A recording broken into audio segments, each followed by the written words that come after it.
G'day, Star Masters, AOS Coach here, and it is part 2 of our Seraphon discussion. Previously, we had a conversation with Basil around all things Coalesced, and I'm joined by Theo Papachristodoulou, top tier Seraphon player based out in Sweden, Six Nations representative, and a conduit to the old ones.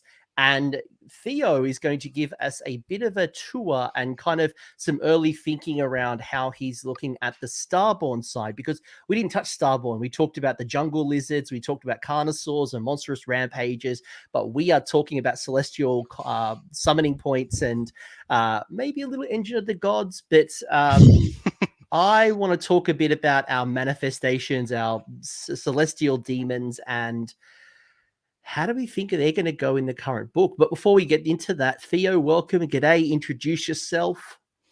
Hello, everybody. Nice to see you guys. My name's Theo. I'm based in the west coast of Sweden, so living in Gothenburg. So yeah, rocking out with the cutthroat west coast Swedish meta over here. And yeah, been doing a lot of lizards. Mostly has always been my main army. Been doing a little bit of Sylvaneth now, waiting for the new book, but not as cool as the lizards, of course. So yeah, looking forward to getting into the new book, and I think especially the Starborne side for sure.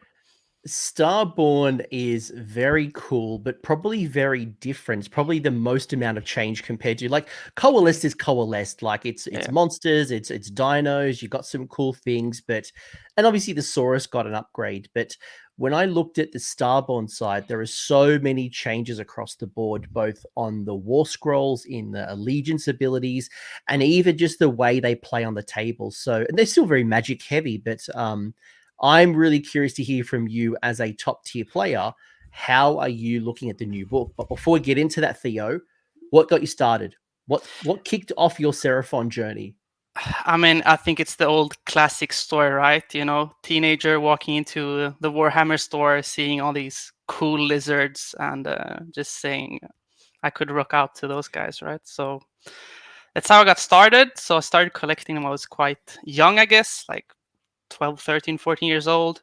But just ended up painting, a few lizards. And then after that, they were sitting on one of my shelves. Didn't use them too much until about 2 years ago, when I started picking up actually playing Age of Sigmar for like the real first time, really trying it out competitively. So it was almost exactly 2 years ago now. I sort of happened upon an open one-day tournament at a local club here in Gothenburg, which I'd never heard of. So I'm like, I'll just hit those guys up and see if I can join them. It'll be fun, surely, right? It won't be too bad. So I just hit them up, and I went there, and I just ended up having such a great time. And yeah, ever since then, I'm stuck playing Sigmar and most of the Seraphon. It's not a bad place to be stuck in, to be honest. And Seraphon is one of those armies that I'm so glad they got a bunch of new models, because like if I'm new and I walk into a store and I'm looking at like all the models, like surely Seraphon is one of the armies that people just drawn to. Like they love the dinosaurs, they love the models, they look easy to paint, and the new models are cool. And we will talk war scrolls, we will talk new models, because I'm curious to hear from you. What are you thinking about our new kits? But talk to me about Starborne for a second, because I want to know a little bit about Starborne, and then I'd love to hear your thoughts around what you've noticed in the new book. But imagine I'm new to Seraphon, maybe I'm kind of like just getting my hands under the bonnet.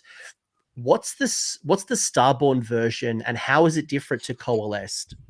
Yeah, for sure. So yeah, for quite a while now, GW has been pretty much dividing up the book into two different parts. So you'll have the Coalesced side, which are supposed to be these sort of feral, earthy kind lizards who are just like living in the jungle and ravaging, doing their stuff.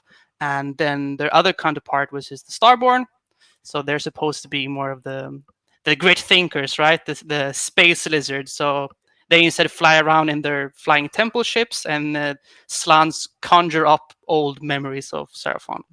So way more spacey, way more And it reflects as well on the tabletop, where the Coalesced army is way more about playing really positionally, taking up space on the board, really getting up there, brawling with the enemy, while Starborne is way more about sort of outsmarting your opponent. You have teleport, you have summoning. There used to be order demons from the start, where everything was bravery 10. I don't know how that happened, but now they're cowards, but they're teleporting cowards. So really cool guys. I do remember the old lore where it was like the manifestations of a remember or like a memory, and that's how they kind of became manifested. But now they are much more real. But but they're more about, as you mentioned, a lot more magic, a lot more shenanigans like deep striking and summoning, and they are definitely more about these things called a node that we will talk about very soon, as opposed to the big Carnosaur, the big Stegodon, the monsters, the things that just want to bite you in combat. You are less of the combat. Yeah, they're way more lasery than they are bitey, as the Coalesced are. So big difference, and especially in the new book, I'd say. Effectively, two different armies in the same book. I mean, the changes are massive, and it really defines your army whether you pick Coalesced or Starborne. Yeah, and the cool thing is that you can still play with all of your toys. Like, if you have a Carnosaur and you want to run a Carnosaur, you absolutely can put it in Starborne. It's not like it's keyword locked, but when you look at the rules, as Theo's mentioning, it is rewarding you to a particular build and keywords and archetypes, and you can still play your toys the way you want to play with them, but it's certainly a certain way. What is that way, Theo? How is a Seraphon Starborne player do I play? Yeah, so I mean, it's changed a lot since the last book. The last book, I'd say, was very sort of front heavy with shooting. Like, you could really hammer down on your enemy with like a bunch of ranged shooting. You'd teleport in a brick of skinks, you'd shoot everything, you'd charge it in, and you sort of finesse around with some extra magic on top of that. Where now almost all shooting is gone. There's not a lot of shooting left in the army, which is very strange to do, like to have to think about as a Seraphon play, because we've been used to the skinks, the salamanders, the stegodons, the bastillodons. All the little skink heroes used to have little blowpipes which could shoot. Pretty much all of that's just whoosh, it's all gone. And the new flavor now, it basically is, in Starborne it's the magic heavy side, and in Coalesced it's the fighty bitey side of the book. So way more about magic now in the new book rather than the shooting, which was the old Seraphon book. Can I just clarify something? When you say gone, we're not talking about removed. So, and I want to double down on this in a second. Very corporate speak here on a Friday night. Yeah. Because you did lose like 8 war scrolls. There were war scrolls that were lost, but you didn't lose the shooting.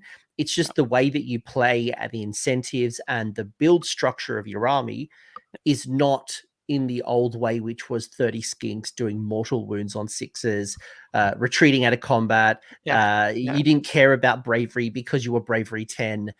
It's not that that's gone. It's just that the rules have changed, and there's less incentives to run the blowpipes. Yeah, exactly. The biggest difference for sure for the Starborne side is the skink change. I'm sure we can talk about it later with the war scrolls. Talk now. Talk to me now. Yeah, sure. Yeah, so the old way of playing Starborne, at least towards the end now, when I was running Starborne, I was running lots and lots of skinks. Like, I was running 80, 90 skinks. I was running 230 blocks of them with double star priests. They would both have the immortals. One of them would get the run, shoot, and charge. The other you teleport, and you just roll 120 dice in the shooting phase with your skinks.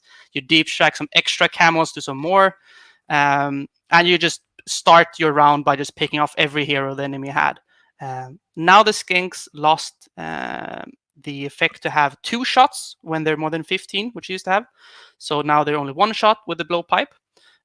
Still good, but it was twice as good in the old book. So that's a huge difference to the shooting power. The other key change is, like I said, all the skink heroes used to have a little blowpipe. It's not a lot, but when you're running 3-4 skink heroes, it can make a difference having those 8 shots, especially if you have cursed the enemy, where you do mortals on 6s. So the shooting power has gone down a lot. It's still there, but way less drastic like before. Like it's really not as strong as before. But they've compensated by giving it extremely much more magic proficiency. Like magic power is strong now, really good. All right. We've been talking for like just under 10 minutes now, and you've mentioned magic many times. Yeah. We will bring up the rules soon, and we'll unpack this a little more for the people who haven't quite gotten into the weeds just yet. But when you looked at this new book, Theo, what did you notice had changed between the old book to the new book? So you've mentioned magic has improved. You have mentioned shooting is less of a key strategy to you and reinforcing those skinks to be 20 and 30 block skinks. What else did you notice from like play style, whether it is like the way you look at your list or you build a list? Like, what did you notice?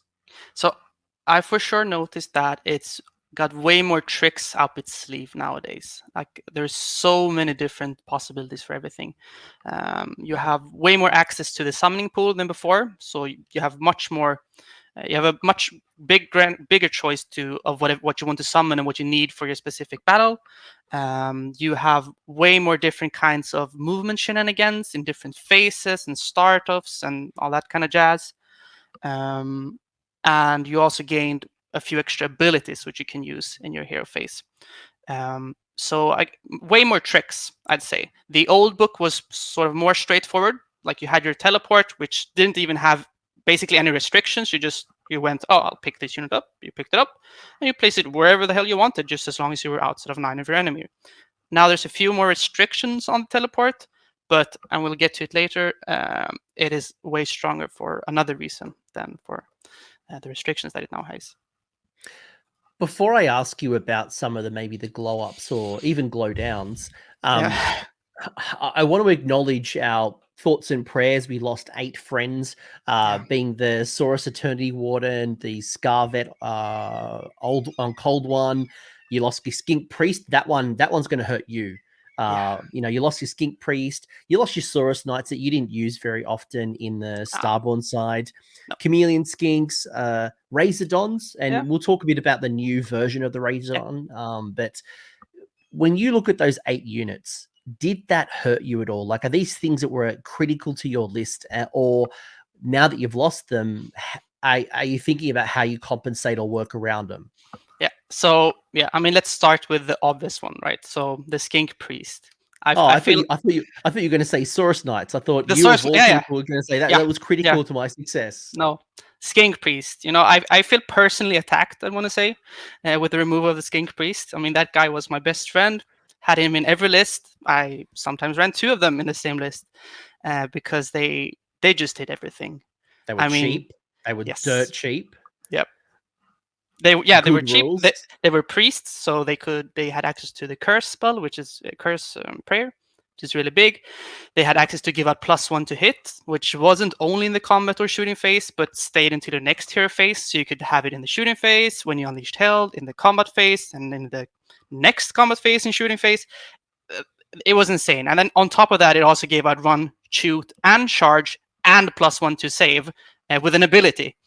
So wasn't it like 60 points as well? Like something ridiculously cheap, 60 or 70? Yeah, it started out something like that. I think it went to 80, and I was like, I don't give a shit. I'm still gonna play 2 of them. Then it went out to, it ended on 120, I think, or something, 110. Where okay, now you're just bringing 1, but you're still bringing him every single game. There's no way you're leaving without him. So that's a big change.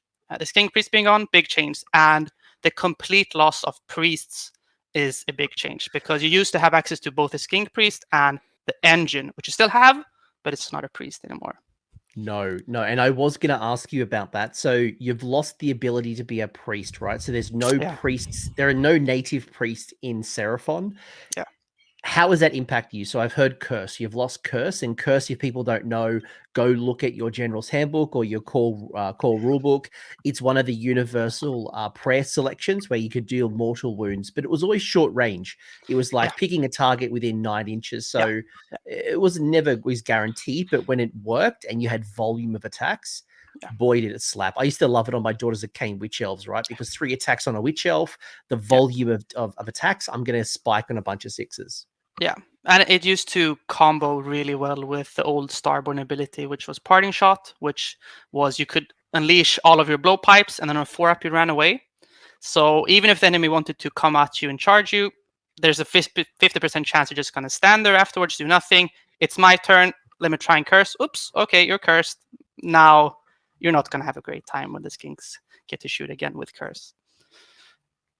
No, but other than losing Curse Theo, has it impacted you? Like, you know, removing endless invocations like the Fire Slayers one or the Daughters of Cain one. Like, how else has losing the priest hurt you, or is it just curse? It's curse, and then it's dispel, or what's it called? Like removing the invocations. That's the dispel, I think. Still, anywho, removing the invocations, right? I think it's banishment. Banishment. Banish. There you go. Yeah, right. you banish. Yes, a banish. So yeah, so that was really good because you basically always had a use for it, right? Like either you had it really far back, just waiting for your opponent. They would chuck out a random prayer, and you'd banish, banish, banish. They came close. Now it's time for the curse. So they were always active. They were always contributing, right? And just having access to banish is really, really strong because not all armies have priests at all. Like, a lot of armies can't even. Not only do they lack it in their army, but they even lack the ability to even ally in a priest. So planar armies can't even use it at all. And there's a lot of strong invocations out there that are great to remove. I mean, I have my great friend Konstantinos Kellis who plays Khorne. He never leaves home, or at least he didn't used to, without those bloody damn disgusting skulls. The Hex Gorgeous skulls. The Fire Slayers have a grand strategy tied to their invocations. Daughters of Cain with the Heart of Fury. So what I'm hearing is you've lost the ability to remove those or banish those invocations, as well as obviously curse, as well as some of the other things, and obviously the benefits of the Skink Priest. Yeah, for sure. But the priest keyword being removed is quite big, I'd say. Have you felt the impacts of any other loss? Obviously, the Salamander has been replaced by the Spawn of Chotek, which I quote there, like I use a quotation mark because it fills the same role. It's just a different war scroll. Yeah. I mean, I like the Spawn of Chotek. I still feel like I'm playing a Salamander, only slightly different, right? It's fun. We can talk more about the Spawn later. We will, yeah. But I don't really miss the old Salamander. I mean, I miss the old Salamander, but that's a different story. But the latest version, I'd like the new Spawn. Yeah. But what I'm hearing from you is mostly the units that you lost: the Eternity Warden, the Saurus Sunblood, the Scar Veteran on Cold One. Most of these you haven't really been impacted. It's just in the Starborne side, it's the Skink Priest that probably has hurt the most. I'd say you could probably just sort of chalk it down to the Skink Priest for the Starborne side and the Knights for the Coalesced side, because the Knights were still really good, especially with the Star Priest. Like you could rule a bucket of die, and so I'd say those two for either side are probably the most impactful. All right, well, let's put that to the side. They're in the grave now. Nagash can raise them in a future Soulblight book. I hope not. Imagine undead like that's good. That'd be cool. The Soulblights do need a priest. They're not strong enough right now. No, well, Nagash used to have a priest like for like 2 weeks. But let's talk new stuff, right? Not new stuff. But has there been any war scrolls that you thought, man, they've now gotten good? Because there's been a lot of war scroll changes, right? Monsters getting monsters getting like extra wounds or better to hit or rend or extra damage or more consistency. The Bastiladon now doesn't degrade, although it's lost its 1-up armor save. Like there's a lot of incremental changes across the war scrolls. Yeah, for sure. Has there been anything that's kind of stood out for you? I think they've done a great job in bringing up, I guess, the floor of like the worst units are now way closer to the best units. But the really, really, really top units have maybe come down a little bit. So I'd say the internal balance is way more interesting. You really have a huge book of units to choose from where a lot of them can be used competitively. I'd say from the big glow ups, I think I have to talk about Lord Croak. Big glow up. I'd say probably the Oracle. Technically not the Oracle itself, but with how the new Starborne works, the Oracle. That's gotten really good. Mm-hmm. And then from glow ups, guards, I think. Good glow up for sure. Now they can bodyguard everything, which was Yes. one of the weaknesses, I'd say, of especially Starborne, where you had a lot of small supporting pieces. They could easily get picked off. Now you can bodyguard your entire army. Can I just say though? Can I just say that it's a crying shame that the Saurus kit is not a dual kit to be Yeah. Temple Guard as Yeah. well? Like Yeah. when you now compare the Temple Guard to the Saurus warriors, it's chalk and cheese. It's like, come on, man! Like, Yeah. release a dual kit and give me Yeah. new Temple Guard. Yeah. I'm with you. I mean, the new Saurus are super dope. So yeah, looking forward to trying those out as well. Not in Starborne probably, but in Coalesced maybe. Yeah, you wouldn't use the new Saurus, even though they've gotten extra wounds, and obviously the bite stuff's not going to impact you. But even the extra wound, like they now have a very clear difference between Skinks and Saurus. I'd say Saurus are really good in Starborne, but the flavor of Saurus is really important here, and it's the guard flavor that is the good version in Starborne, especially because you can summon in 10 of them with summoning points, which I think is a really solid summoning option. All right, I'm going to bring up the rules in a second, but I do want you to explain, though. I'm not going to let you go until you tell me, why do you like Croak? Like, what is the glow up within Croak that has now made him more interesting? Yeah. So if we start with just the War Scroll, there's a few things that, I think when a casual player or someone who isn't too familiar with Seraphon reads the scroll, they're going to say, oh, wait, isn't this just same Croak as before? And pretty much, but there are a few really important changes. The first big change that we have to talk about is the change to Celestial Deliverance. Celestial Deliverance is his War Scroll spell. You get to pick 3 units within 12 of him. They each suffer D3 mortal wounds. Now, you can cast this spell as many times as you want. So Croak is a 4-cast, meaning he can use Celestial Deliverance 4 times. So he could pick 12 targets to all take D3 mortal wounds, which is a disgusting amount of mortal wounds. Now, how this differs is it gained an extra 2-inch range. And while not very obvious that 2 inches makes a big difference, it makes quite a big difference when it's measured, from quite a big model and you measure out, like the circle will grow exponentially. So those 2 inches already make quite a difference. I'll be honest with you, like I'm looking at my notes, I didn't actually call that out. I called out that you can cast it multiple times, and in the old book, you could always cast it multiple times, but the spell got harder. It was like 7, 8, 9. Yes, it was cast on 9, and you could only do it up to 3 times. Now you can do it up to 4 times, and with the extra caveat that you would have to roll a 2+. Correct. Yeah, that's the other part, is that you had to roll a 2+ to do the mortals. Now it's just straight through. So now it's just straight through. I missed the 2-inch extra, so I missed that. And I go through the book line by line, so it's an interesting one. Yeah, for sure. And then he also just gained a little bonus ability, just for free. When someone wants to fight you at the start of the combat phase, close to Croak, so if they're within 12, basically they have to pass a bravery check. If they fail it, with 2d6. And then if you fail it, they get strike last. So now all of a sudden, you're maybe bringing, let's say, 10 guards along with your Croak. They want to get into you. If they're not that brave, well, looks like you're getting 10 Saurus Guard into your face before you even get to fight me. So a really strong ability that he just got for free. Yeah, that's the Golden Mask of Death, or sorry, the Golden Death Mask. Yeah. The other one that I thought was really interesting, and it's more about me, less about you, that Croak is now under 400 points. Which, as a ally option, because previously I could never ally him in, he's always too expensive. But now I think he's like 395. As an ally, if we go into a Magic Dom meta, if the next General's Handbook is all about Magic, I'm now stroking my beard thinking, does Lord Croak come into my my Stormcast Eternals? And very well, maybe yes. Yeah, it's interesting, but the only thing with allying in Croak is that I'd say he has a very strong ability, but also a very apparent weakness, which is the fact that he's not killed like normal characters. Basically, at the end of any phase, you tally up how many wounds you're supposed to take. Then you roll 3d6. If the wounds and the 3d6 all total up to, I think it's 18, no, 20, he's automatically slain. And when you're allying him in, then you cannot bring any guard with you.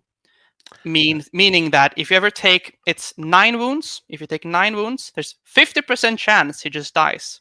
Yeah. It's not a very feel-good moment to have to take that role where you're like, okay, you've shot me with three Stormcast crossbows. Let me see if he dies. 50% chance. So that's the only weakness I'd say as an ally. Absolutely. And as a Starborne player, you are always bringing in your Astrolith Bearer. You're always bringing in the Temple Guard to protect him. You're always got the posse. You're right. When you ally him in, I just like the idea for the first time I can actually do it. Now, do I want to? Probably not, because I lose so much, as you said. I don't get the War Master stuff. I don't get the spell lore that he knows. But it's a potential option for people who may be looking for some more magical supremacy if we move into a different meta. But it's still 400 points. He's still 400 points. I'd say the Slan is a very possible magic dom ally which you can bring in. He still has, you still get to roll your little dice for extra command points, which is great. But you don't get Comet's Call. You don't get Comet's Call. That's the problem. I do it with my Stormcast. Just because Comet's Call got removed off the War Scroll, it doesn't hurt you as a Starborne player nearly as much as the Coalesced, because Coalesced has now lost access to Comet's Call completely. It's not in the spell lore. For sure. I think if you're bringing the Slan, either of the Slans as allies, you're doing it for sort of the magic supremacy, not for the mortal wound output that you used to be able to take them, for example, in the Stormcast, where they could cast Comet's Call and all its jazz. And there was a window in time where you didn't need to be a Stormcast wizard to cast the Everblaze Comet. Now they fix that up. So, but anyway, this is not the Stormcast show. It's some fun thinking, and it's like, oh, if only I could do this. And anyway, for sure. So we've got our Starborne rules, and people, if you haven't got your book yet because it's locked in the limited edition book and you haven't got it, you're waiting for general release, or maybe you haven't seen my preview yet, I'm going to give you the high level overview, and then Theo is going to tell me, as a competitive player, does this even come into play? Is it important to list building? How does he think about it? So Theo at the top of the video said it feels like 2 different armies, and that's very true, right?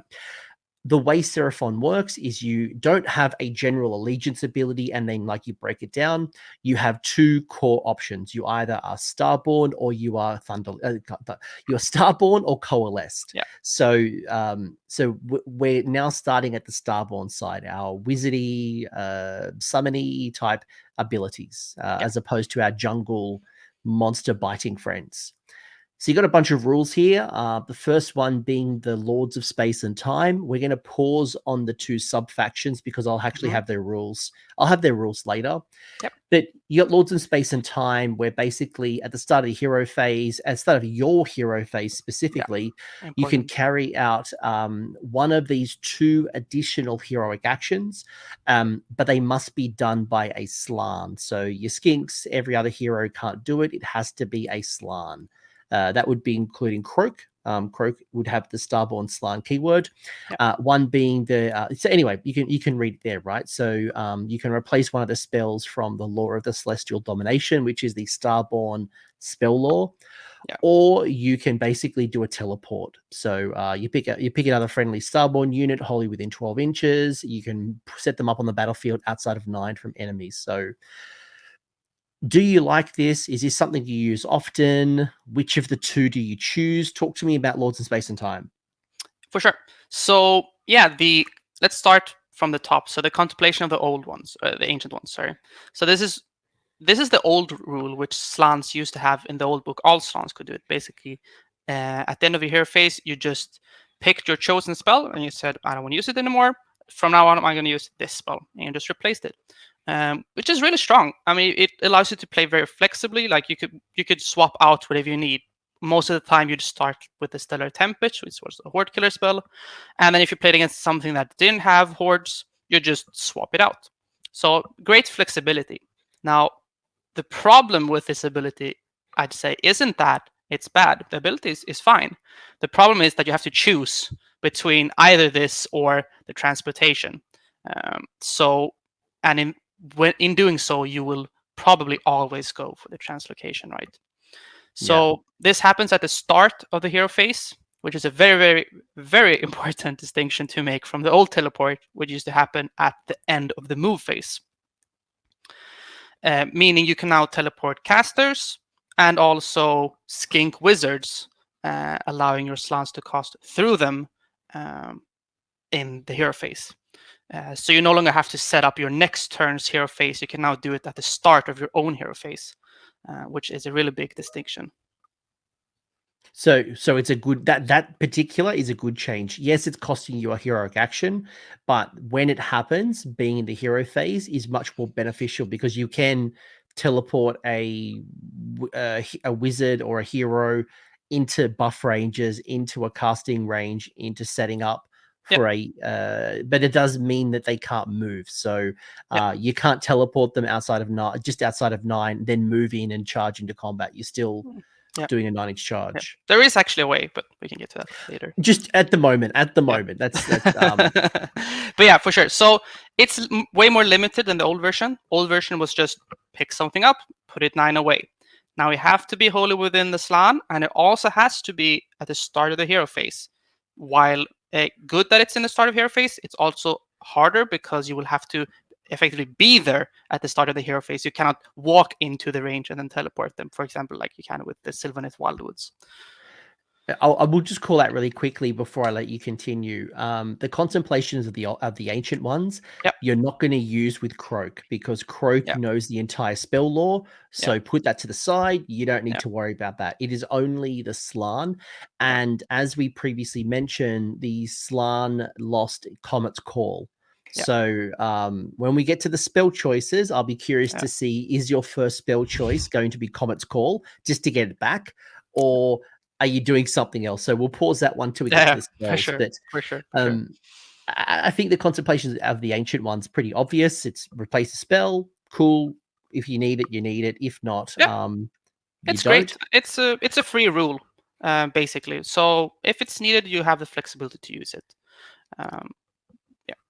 Are you often using the translocation compared to, say, Finest Hour, generating a command point, any of the other ones? I'd say every round. I'd say you always want to teleport something. I think very rarely is it better to have one command point or a chance even at an extra command point versus choosing from the entire board to place an important piece.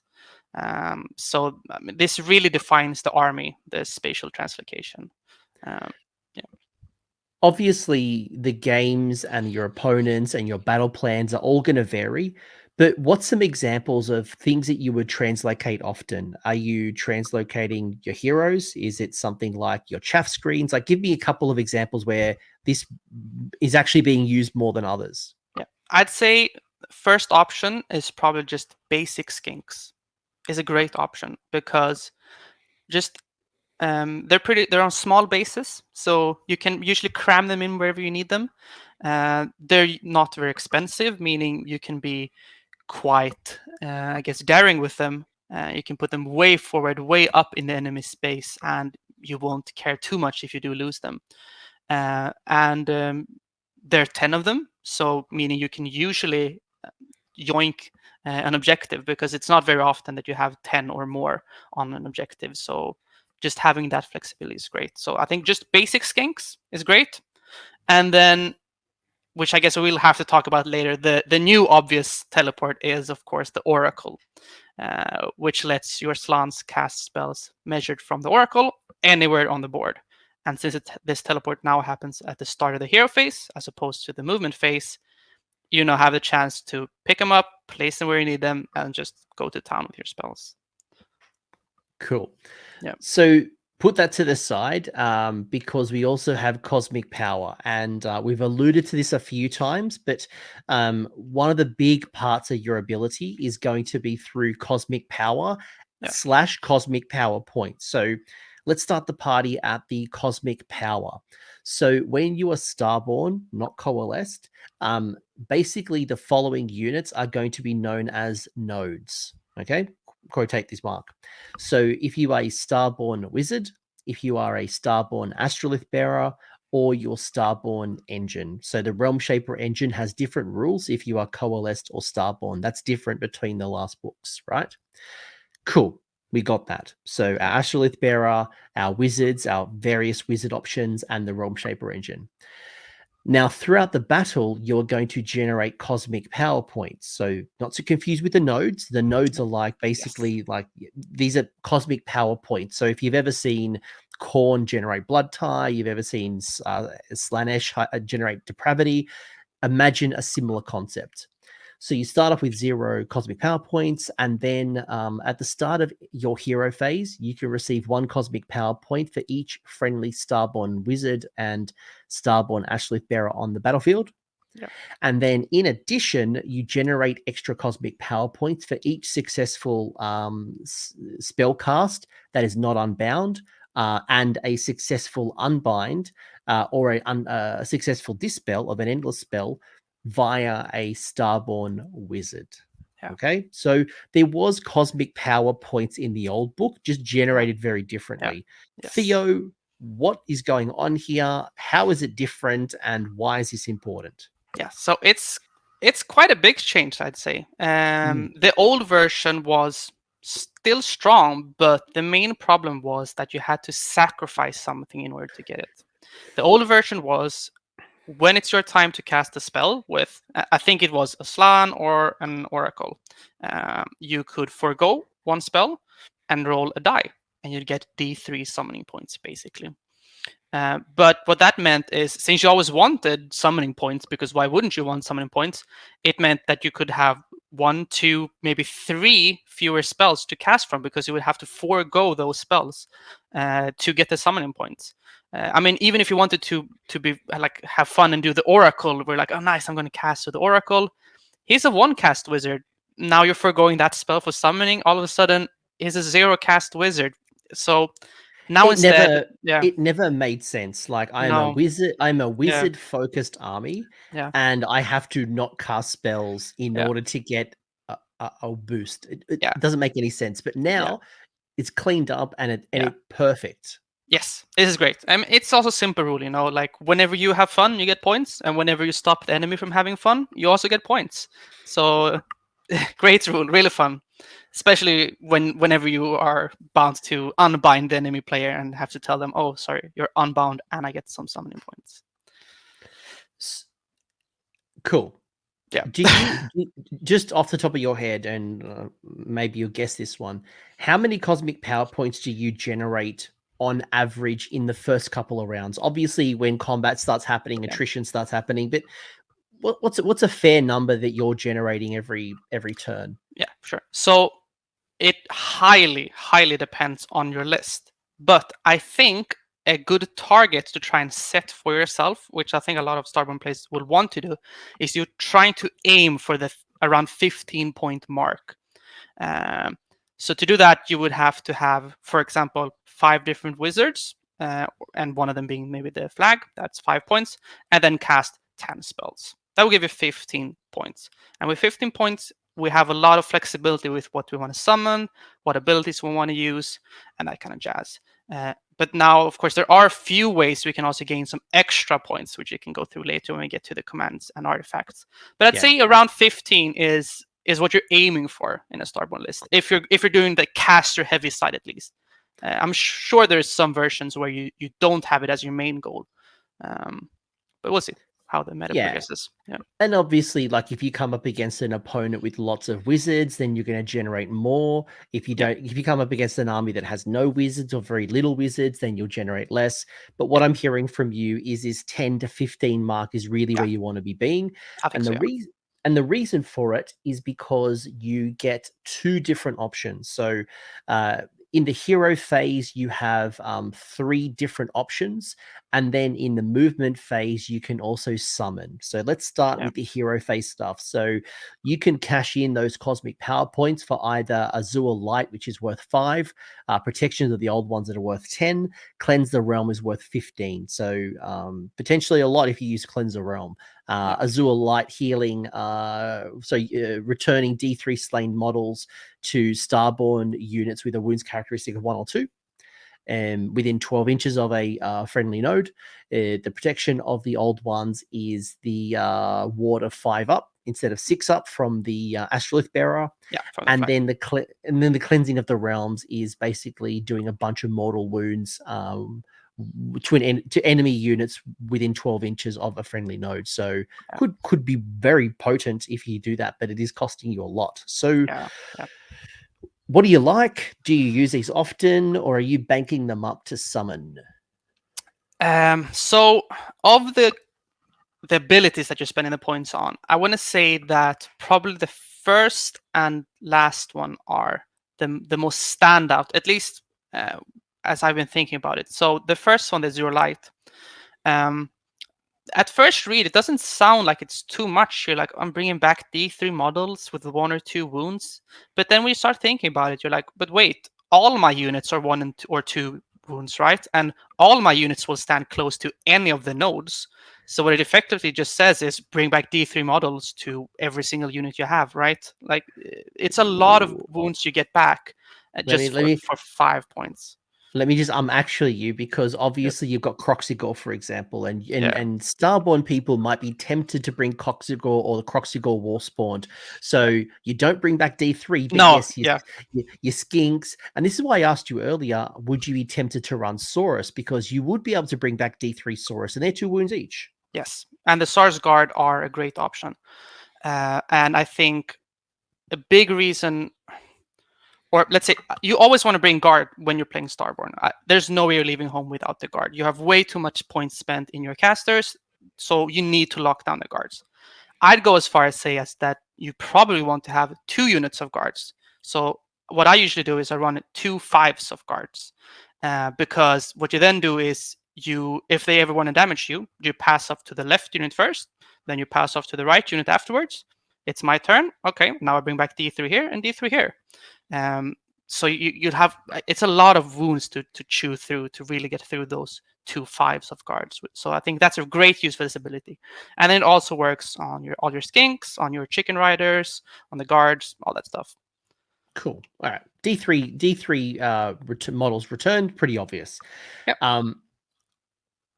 What about the 5-up ward from the reviving energies, which is the Astrolith Bearer? Yeah. I haven't quite made up my mind yet. Like, I want to like it because it doubles the effectiveness of the flag. But what you really want to do is you want to use it where the enemy has a double turn, right? Like, that's when it's going to be the most effective. So it's already kind of limited in that sense that you're probably going to want to do it when the enemy is going to double you back. But then it's also limited to everything has to be close to the flag, and 10 points is quite a lot of points already. You can, as we are going to look at, you can already summon quite a few nice units for 10 points. So I think, yeah, potentially, maybe running a lot of Bastillodons and you're just putting up a screen of Bastus and putting up a 5+ ward could be cute. But I think generally maybe a little bit too expensive to use at least every round. But I'm sure there will be rounds where you're going to look to use it for sure.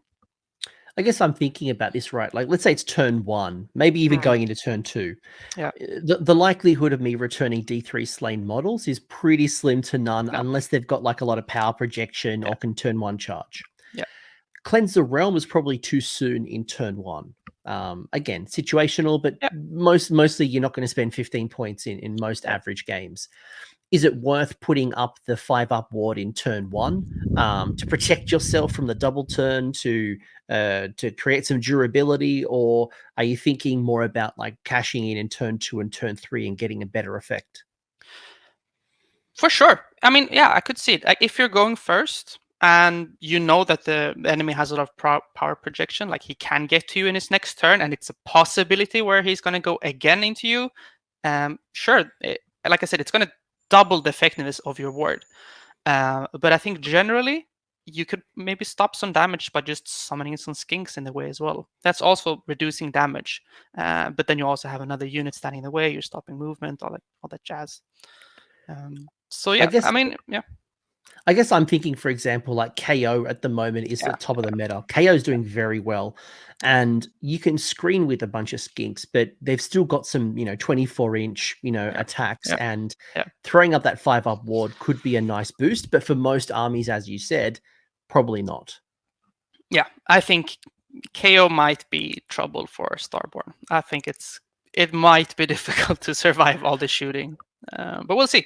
I have to see. Well, I think it depends. If you can go first, I think you might have a pretty good matchup against KO. But if they go first, I think it's going to be a little bit difficult. I'm thinking about next season when we're outside of the Galatian veterans or champions, Galatian champions, and they can actually start targeting your Ashlift bearer. Now you just got to hide them near battle line, but soon they'll just be able to snipe them. So you chuck down that 5-up ward. But yes, anyway, I think we talked too much. 5-up ward is pretty obvious. It's obvious. It's situational. You don't use it every game, but it's situational. For sure. Cleanse the Realm seems like a turn 2 onwards type thing, depending on, again, how fast your opponent is, what options you are, and how many units can be affected by the node. Yeah, I'd say so. Yeah, I think if you have the opportunity to use it the first round, your opponent has probably made a very, very serious mistake allowing that to happen. I don't think there should be any world where you're going to get multiple targets within 12 in the hero phase for this to be effective. However, round 2, round 3, things are starting to creep up the board. They're getting closer to your heroes. They're getting closer to your temple. Now, all of a sudden, you add in that cheeky little teleport, and you might just tag their entire army with D6 mortals. So it has really, really high potential. But I think, as you said, it's more of a late game ability than just like a turn 1 alpha.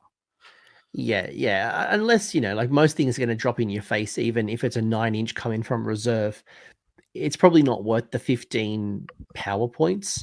No. Unless it's Stormcast. Like if Stormcast drop a whole bunch of like things right into your face, then burninate them. But if it's just like one unit, I wouldn't spend 15 points on one unit. No. It shines when you can tag multiple units. That's when it's at its best, for sure. On the other side is, okay, well, I didn't spend it, or maybe I'm going to save them for later in the game and cash in other areas, is I can summon here, and we go as low as 8 CPPs for 10 Skinks or 3 Terror Wings. You obviously can bring on so many things, whether it's Saurus Warriors, Saurus Guard, Bastiladons, Engine of the Gods, Terror Wings, a Spawn of Chotek. If you do summon, what are the types of things that you would normally summon? Is there things that that are good value to you? Yeah, for sure. I'd say there's maybe 4 standout units, I want to say. So let's start from the bottom. I think just basic ass skinks. 10 skinks, 8 points. Basically get it for free. I mean, you'll usually have probably 5 nodes. Sorry, not nodes, but the casters and the flag. Important distinction. But you basically get it for free. You don't really even have to cast to get to the 8 points. It's very easy to get there. So just some bodies, put them out there on the board. They're running around, grabbing objectives, being in the way. Great. 8 points, good deal. I'd say second option, which is worth considering, is the Ripperdactyls. I think 10 points, you're just paying 2 more points versus the Skinks. They're really fast. They move 12. They can eat and unleash hell. And they do surprisingly okay. I'd say, especially if you're already starting the army with a unit or 2 of Rippers, so you can start with some Blot Toads. You have to, then you'll like really consider summoning Rippers. They'll do great with the Blot Toad. I'd say the Raptidon Chargers are a very solid summoning option. So this is the new Skink unit. Basically, they have an innate +1 to charge. You then pair that with an artifact that you can put on your Slan, allowing you to put summons outside of 7 instead of outside of 9. So now you're just looking at a 6-inch on the die charge to get the Raptidon charges straight into combat. So I think that Raptidons and Rippers are your fighting units. Skinks are just your screens. And then the super high value one, which is just 10 Saurus Guard. So For 22 points, you get 10 Saurus Guard. That's 20 extra bodyguard wounds, plus they kind of slap in combat. So I think a lot of people overlook the 10 guard for 22, but they're really, really good units. I mean, it's 260 points for 22 summoning. Would you ever summon a Bastiladon or a Stegi? Yeah, I consider the best Bastiladon for sure. It's a monster. It has good save. I'd consider the Basti, but I wouldn't. The engine and the Steg, I wouldn't consider.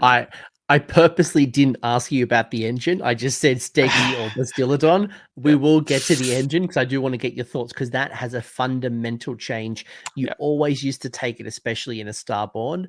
Yeah. We'll see what my guest Theo has to say about the old engine of the gods now. Yeah, nice. I think the Spawn of Chotek is another one that I would possibly summon. For sure. And one of the cool things that I really like is the Kroxigor and the Kroxigor Warspawn work quite well with the Skink Heavy Force, and Starborne are more likely to have Skinks than the Coalesced. So I think there might be situations where the Kroxigor might come into play. But as you mentioned, when you have 18 points for a Kroxigor or 22 for a Saurus Guard, and you're trying to protect your Slann, you might need the Guard, but the Kroxigor are going to slap. So what do you need? Yeah, exactly. And that's the great part about this, right? I don't think there are many wrong choices to take here. There's a bunch of great, good units.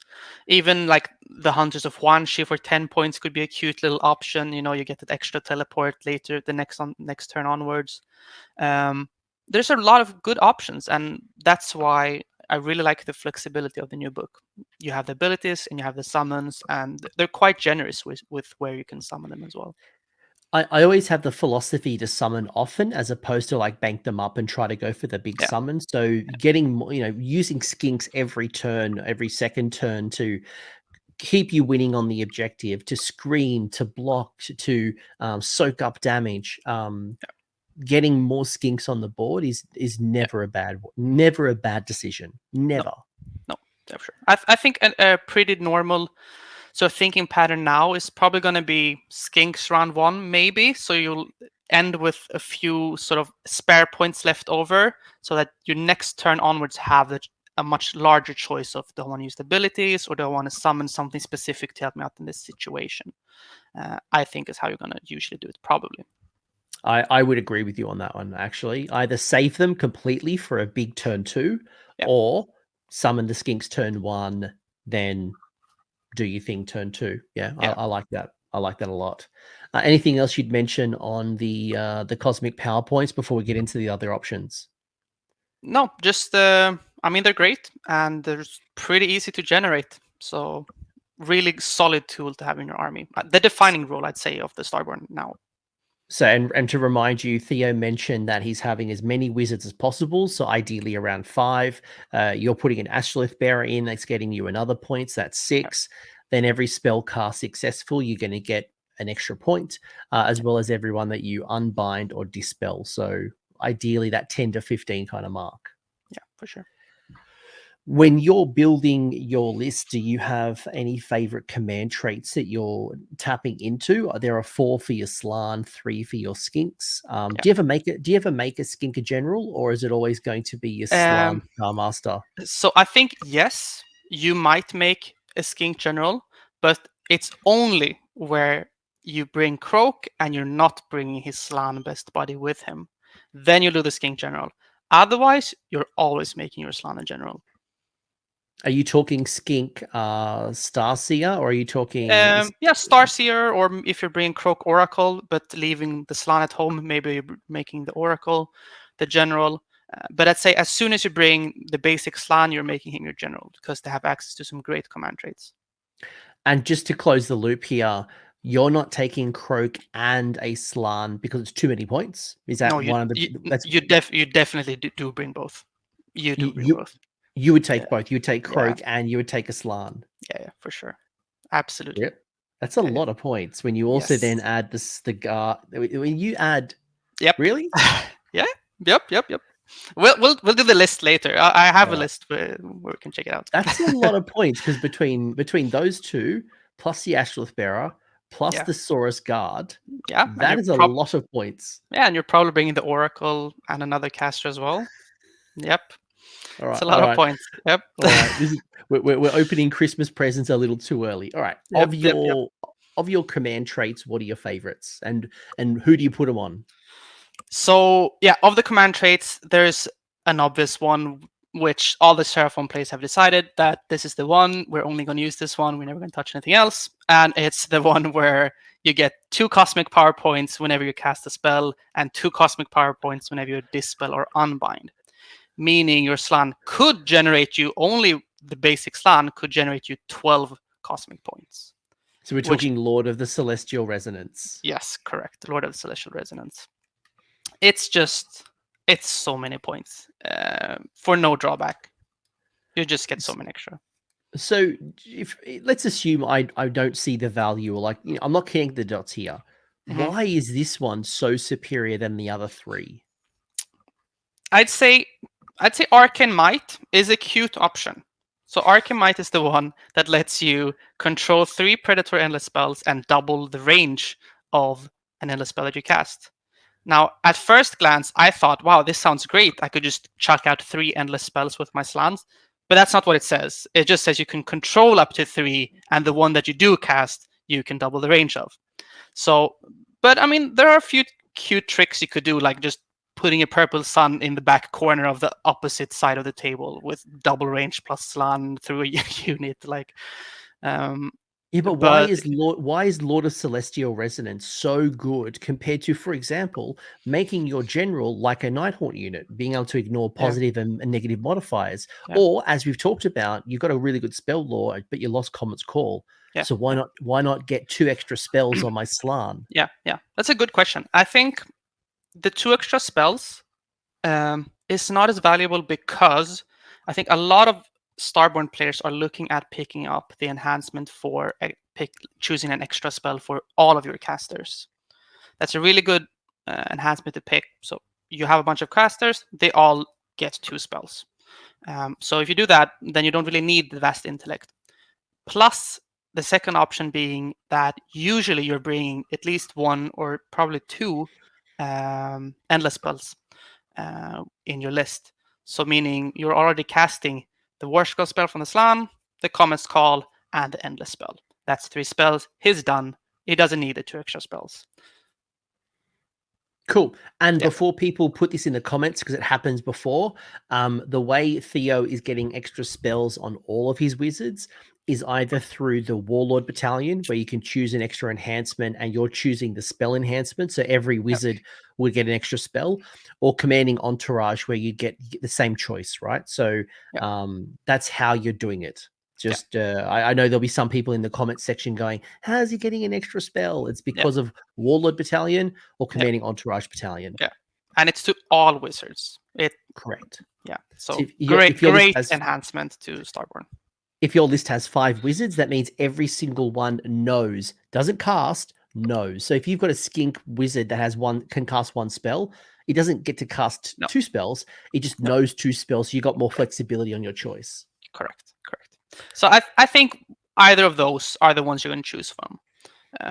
Nothing wrong with the ethereal save, but you're not looking to save with your slan regardless. You're looking to pass to the guard and stand in the corner. You're not going to be up there and, fist fighting with the enemies. You're putting them way back. By the way, I wholeheartedly agree with you. I just wanted you to clarify for anyone who wasn't quite sure of why that particular was so important. And we just talked about Celestial Power Points and what you can do with it. So you can see why generating more is going to give you either more bodies, better bodies, or allow you to do both summoning and a hero phase ability. Yeah. What about your skinks? If you're making a skink general, what is the option you're taking? It's difficult. There's a few good ones. I think if you're doing a low drop list where you don't want to bring the spell in hands, then the Master of Star Rituals on a Star Seer, for example, having the flexibility is going to be good.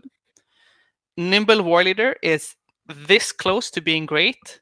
I'd say the reason why it's not that great is because the skinks already have an enhanced rule for running, where they get to keep the best of 2d6.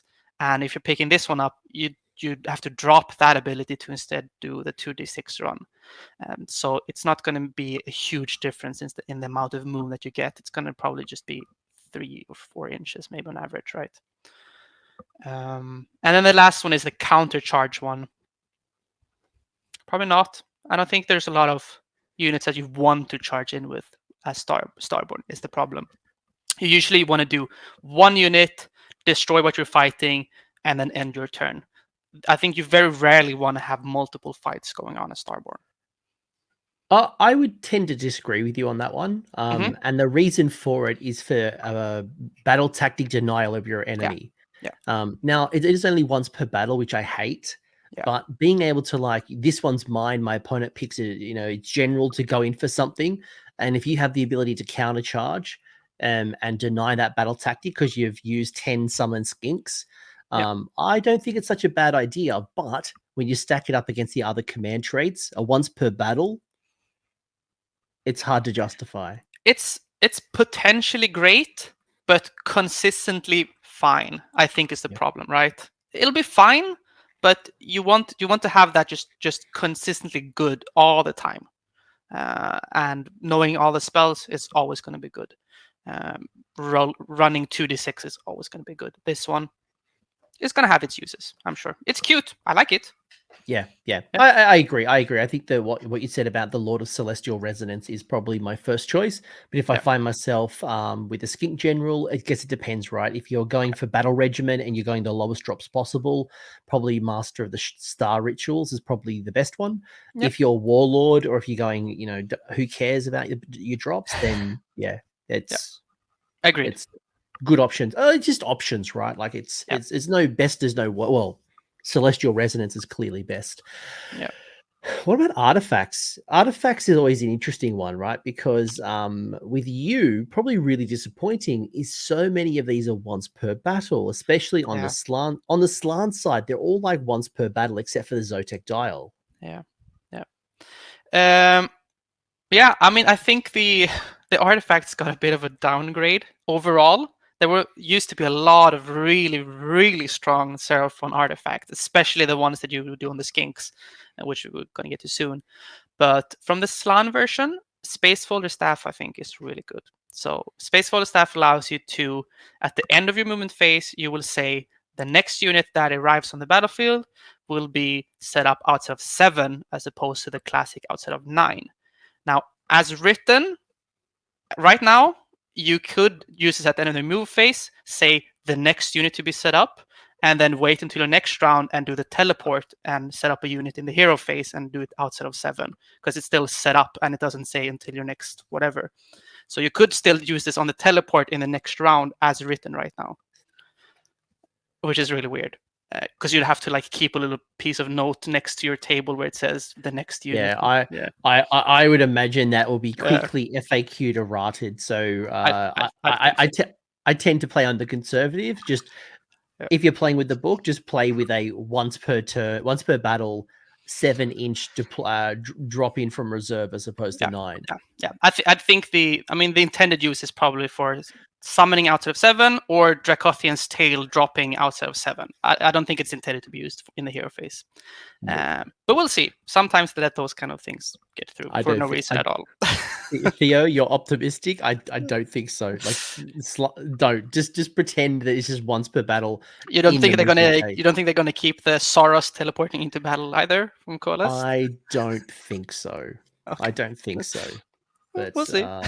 Well, yeah. Look, they've done a bunch of things against Squigs, so I think that they're trying to rein certain things in. But the Space Folder Stave is the strongest one. I don't mind the Prism of Amontok as a secondary artifact. It wouldn't be my first. It wouldn't be my first. But if I went Warlord, extra artifact, or if I find myself in extra artifact. But I think to your point, if I'm going to go Warlord, I'm going to take extra spells, not extra artifact. So yeah, for sure. I mean, they're all okay, but the Space Folder Staff opens up a lot of possibilities. It really opens up the board. It's and like it's even just for the opponents, just having to have that always in the back of their head. Oh shit, I cannot stand here and block off the objective. I'm gonna have to move up an extra 2 inches to completely turn off because they can summon out of 7.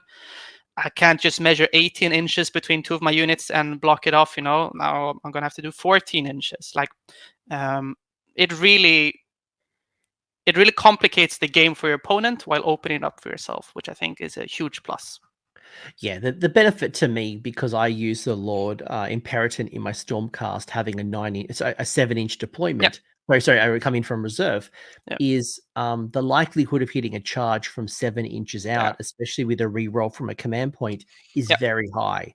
When you're doing it from a 9, a command point is like almost 50-50. So the extra 2 inches makes a huge difference. It's a huge difference, and especially if you're summoning in, for example, the Raptidon chargers who have the innate +1.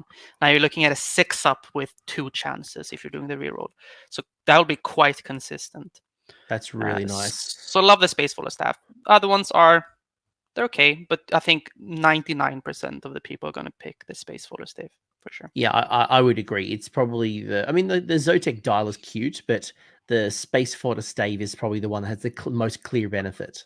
Yeah, it will always be good. You don't have to look for those niche specific cases where like, oh, I wish I had these 6 mortals here. This one is just always good.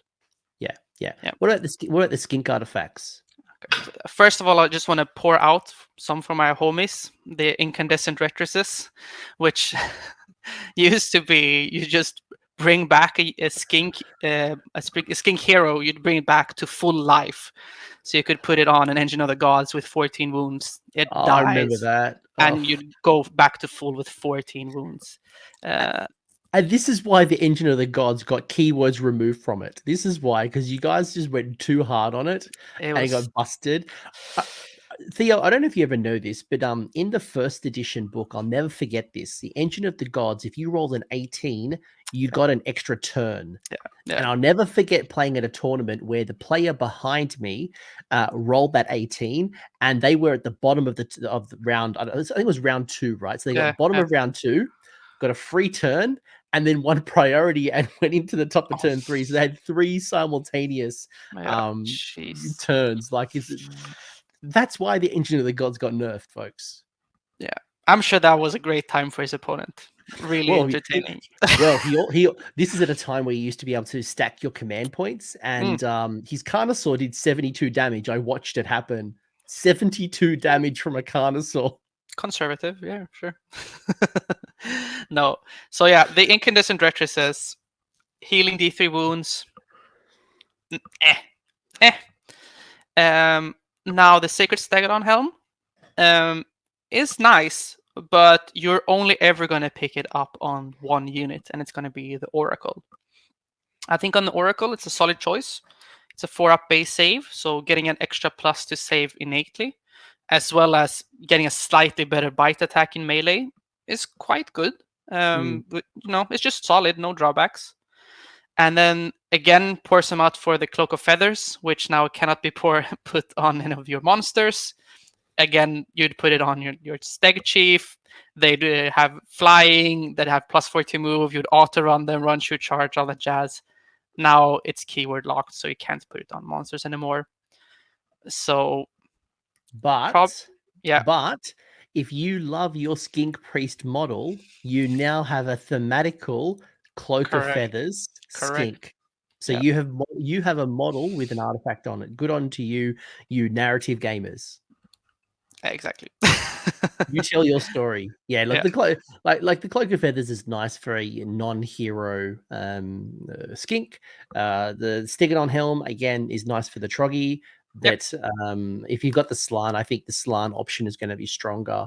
You're always doing the Slan option, and then if you have if you have a Slan, you do the Slan.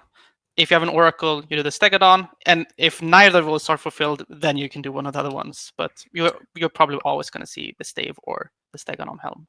I'd almost be tempted to go into the universal artifacts, to be honest, get like a 6-up ward or something. I think I'd probably, just to be honest, like none of these really stand out to me as super synergistic to what I want to do. No. All right. Glad that we align there. Nothing too crazy. Yeah. Speaking of crazy, though, we have our spell lore. Now, we talked earlier that you are a spell casting nation. That's your thing. That's your jam. Yeah. And your celestial power points for every successful spell you're going to cast, you're going to get points as well. Yep. Which then kind of leads me to maybe the two bottom. I'm going to ask you about your favorites. But there's other things like the Mystical Unforging and Stellar Tempest, which have a casting value of 8. A lot harder than, let's say, for example, Tepok's Beneficence, which is a value of 5. Yeah. So are you tempted by those high casting values because they're more unlikely to be cast, and then you don't get your CPPs and blah, blah, blah? I'd say yes. I think the ones that are harder to cast make up for it by being really strong.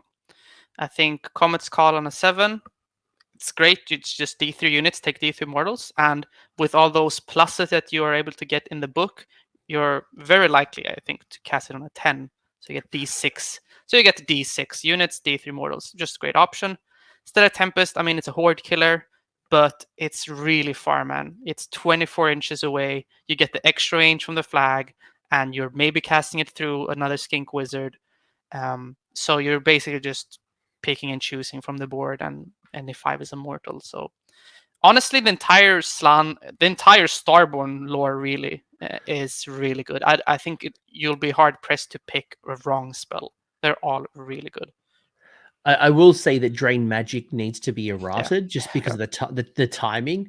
But even that's an easy one. Even if you don't need it, just to get the extra CPP, if you got your Slann, you got four casts on Croak, like do Drain Magic just to get an easy CPP. Yeah, I mean, if you're running Croak and not an Oracle, maybe he doesn't have anything in rage the first turn. Just chuck out the Drain Magic. It's not going to hurt you. You'll get the point. Yeah, really solid. They're all great. I mean, changing someone's rend to like just a dash is just amazing. Put it on some high rend scary targets. And especially comboing that with Tepok's Beneficence, where it's called, where you get to make a unit -2 wound. Now all of a sudden you're getting quite tanky. You're using rend, you're getting -2 wound, you have ward saves. It all sort of adds up. Put Croak aside for a second. Let's imagine I have a Slann Starmaster. Yep. If I'm taking spells, what's the priority list? So let's imagine I don't have a Warlord battalion, right? So I've only got my one choice. Yep. What's my one choice on my Slann? I think your one choice is always Comet's Call. You'll always pick up Comet's Call as your first choice.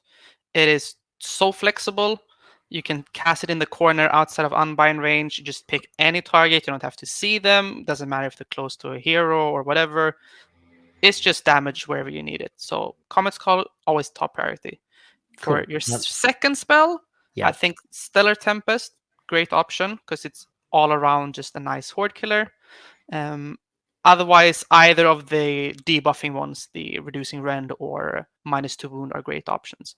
And again, if you're only running a Slann and no Croak, you'll have your option to swap out the Stellar Tempest if you don't need it, and swap it to something else. Yeah. I think Mystical Unforging is the one that I'm really drawn to. Yeah, it's really, really solid. Like being able to reduce rend to nothing is massive, and then you can bodyguard with your Saurus Guard, and like that to me is quite good. Yeah. What about the skink spells? Right, there's only 3 choices. I think all of them have play. Obviously, yeah. What are you picking? So the 2 standout ones are Cosmic Crush and Speed of Huanshi. So Cosmic Crush it's kind of similar to the old. They used to have Tide of Serpents, which was a similar sort of Stellar Tempest, whatever horde killer spell, but now it's a little bit cuter, where it's not only dependent on how many models are in the unit, but also dependent on what save characteristics they have. So the better their save, the more likely you are to do Immortal. So this will be extremely effective against Mortec Guard, for example, unless they're running Null Myriad. And great against Thunderers and all that kind of jazz. So really just solid spell. You'll probably find a use for it. So Stellar Tempest and Cosmic Crush are going to work so well, right? Because Stellar Tempest is your horde clearer, Cosmic Crush is your elite killer. So between the two, you'll be able to do incredible damage. Yeah, exactly. And then you have, I think, quite an important spell actually, which is the Speed of Huanxi, which allows you to pick a Skink or a Croxigore, but a keyword locked out from monsters, so you can't do it on your Oracle, and you get to do a normal move. So this is really good because it doesn't lock you out from moving in the movement phase. So it effectively doubles a unit's move. So putting that on a really fast unit like the Raptidon Chargers or your Pterodons, your Hyperdactyls, you're going to be looking at a really, really big threat range. Yeah. I'll say as well that Croxigores, one of the probably the negatives to their new War Scroll is they got slower. They went from a range of 8-inch move to a 5-inch move. Yeah. So by putting Speed of Huanxi, you now get them obviously 2 5-inch moves, right? So 10. Yeah. That's not bad. That's not bad. Yeah, for sure. Great spell. And then the last one is just a bravery buff for either one or all of your units within range, depending on what you rolled. So I want to ask you about that one, Celestial Harmony. Because at the top of the show, you said you don't run the blocks of 30 skinks anymore. And obviously, their bravery 10 disappearing is one of the elements. You mentioned curse and other things, but bravery is obviously a big reason why you wouldn't reinforce to 30 skinks. Yeah. Does taking Celestial Harmony bridge that gap, and does it make it more attractive to run a 20 block of skinks or even a 30 block of skinks if you had Celestial Harmony? Potentially. I could see myself maybe running 2 Starseers. I think it's not an impossible decision to make. If you're then running extra spell enhancement, you'll have the flexibility to probably give at least one of them Celestial Harmony. It's a solid tool to have, like no real drawbacks. You'll just have the option of using it whenever you need to. I think in that case, it's a good option. Will it make skink blocks good enough? Maybe. I don't know. We'll see. I think the answer is no. By the way, I was just trying to trying to fish. I was trying to fish to see if you had any ideas. Yeah. I think for me, if I'm running skinks, I'm running minimum size blocks. I'm not reinforcing them like you used to. I'm running lots of 10 body waves of skinks, just wave after wave after wave. Yeah. And they're much better in tennis now because of their new War Scroll abilities. So really cool minimum size unit for sure. Yeah, so obviously you've lost some other things, like you used to get the extra attacks when you had 15 models. So reinforcing them, there's a lot of other reasons why. And you don't want to be babysitting them. Like you don't want to make one of your spells Celestial Harmony stopping you from other things. No, exactly. So you got your 2 sub factions, and we'll talk about your Realm Shaper after those. So you got 2 Dracothians. You got Dracothian's Tail and Fangs of Sotek. Are there particular units or archetypes, or even just like how different are they? Like obviously they've got different rules, right? Fangs of Sotek, when you issue a redeploy, you can issue it 3 times and it only costs you 1 CP, while Dracothian's Tail lets you do some teleport shenanigans. Are they the same list? It's just different abilities, or do you see that Dracothian's Tail is one type of build and Fangs is another type of build? So they definitely could be the same list. I think you very well could write a list where like, okay, this list could be played either as Draco Tail or as Fangs of Sotek. But I quite like leaning into them even more. So the Fangs of Sotek list that I've written have been trying to use a lot of skink units. So it really opens up the possibility for you really using the redeploy a lot.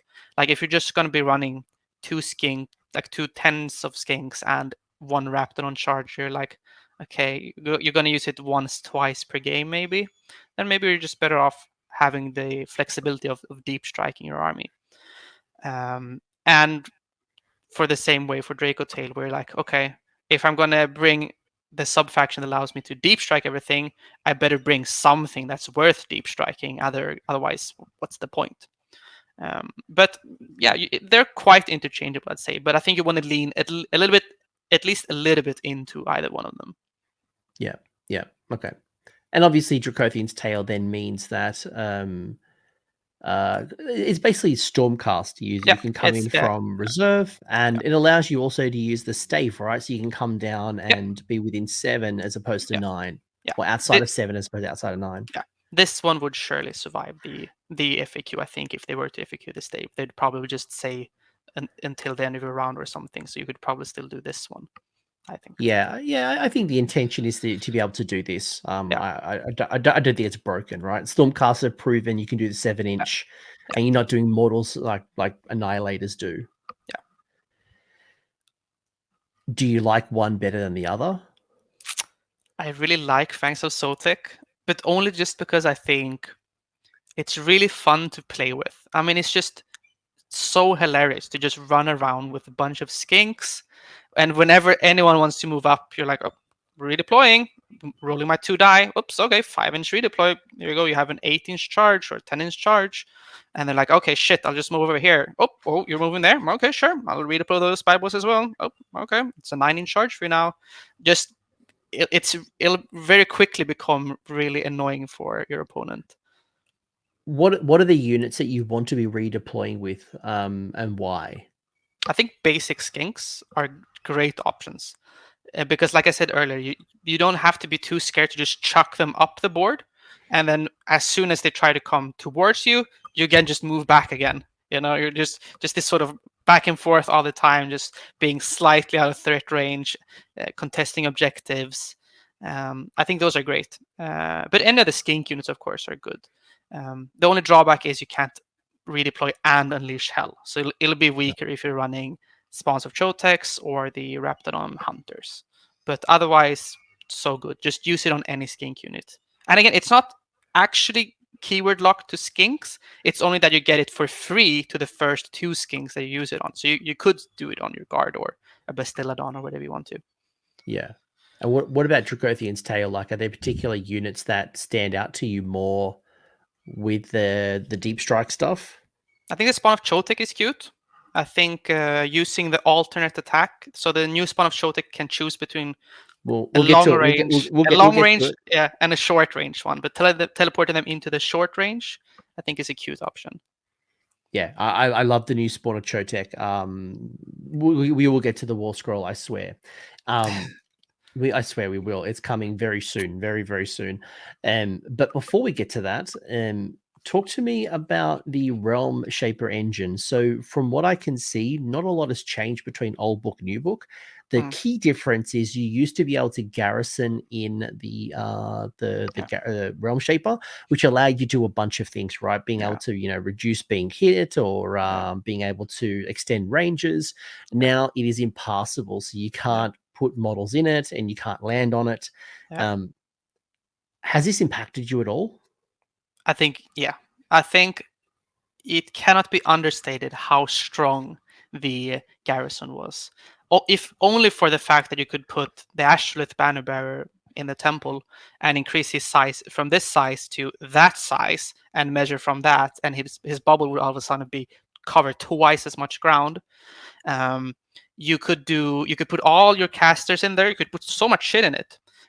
You'd put 10 skinks next to it. Now you'd get the minus to hit from garrison and from lookout sir inside the temple. You'd be -2 to hit. You'd be +2 to save. So strong. Now can't use it anymore. Too bad. But it also opens up some flexibility where maybe now you're putting it more forward. Maybe you're using it to block, sort of more as like Lumineth play. They usually place their little fountain more forward on the board, and maybe you want to do the same now with Seraphon. We're placing the temple more up on the board, using it to block off key areas instead of like used to just put it in the corner and just hide everything inside of it. Is there any other things that you need to consider with it? So yes, I agree with you, and my other guest Basil was saying the same thing. Use it more aggressively, use it, and it is a node as well, right? So you can summon from it. But you're right, like you used to be able to easily protect things in the garrison. And actually it's quite funny because at LVO a few months ago I played a Seraphon player and he garrisoned a whole bunch of his wizard idiots. But at the same time, I had a Mega Gargant with the Gatebreaker gets extra damage against Garrison. So it's like, just loving life. But for most people, it's so annoying. So Yeah. majority of the internet's pretty happy about this. Yeah. Plus, it just looked silly, like because you couldn't even physically fit them on top of the temple. You have to put them on the side and everything. So this is just more straightforward. You have your little pyramid. You can hide behind it, but don't have a part inside. And if people feel bad as well, like Gloomspite gets lost it. I used to put Scrag right in my Loon Shrine and just like do cause terror. OBR can't do it anymore in their stupid terrain piece. So it's not you. You're not the only one being targeted, but it is you probably were the most aggressive in the way you use the garrison terrain. For sure. For sure. Oh, my gits as well. Actually, that was pretty disgusting. What I used to be able to do in the Loon Shrine. Yeah, for sure.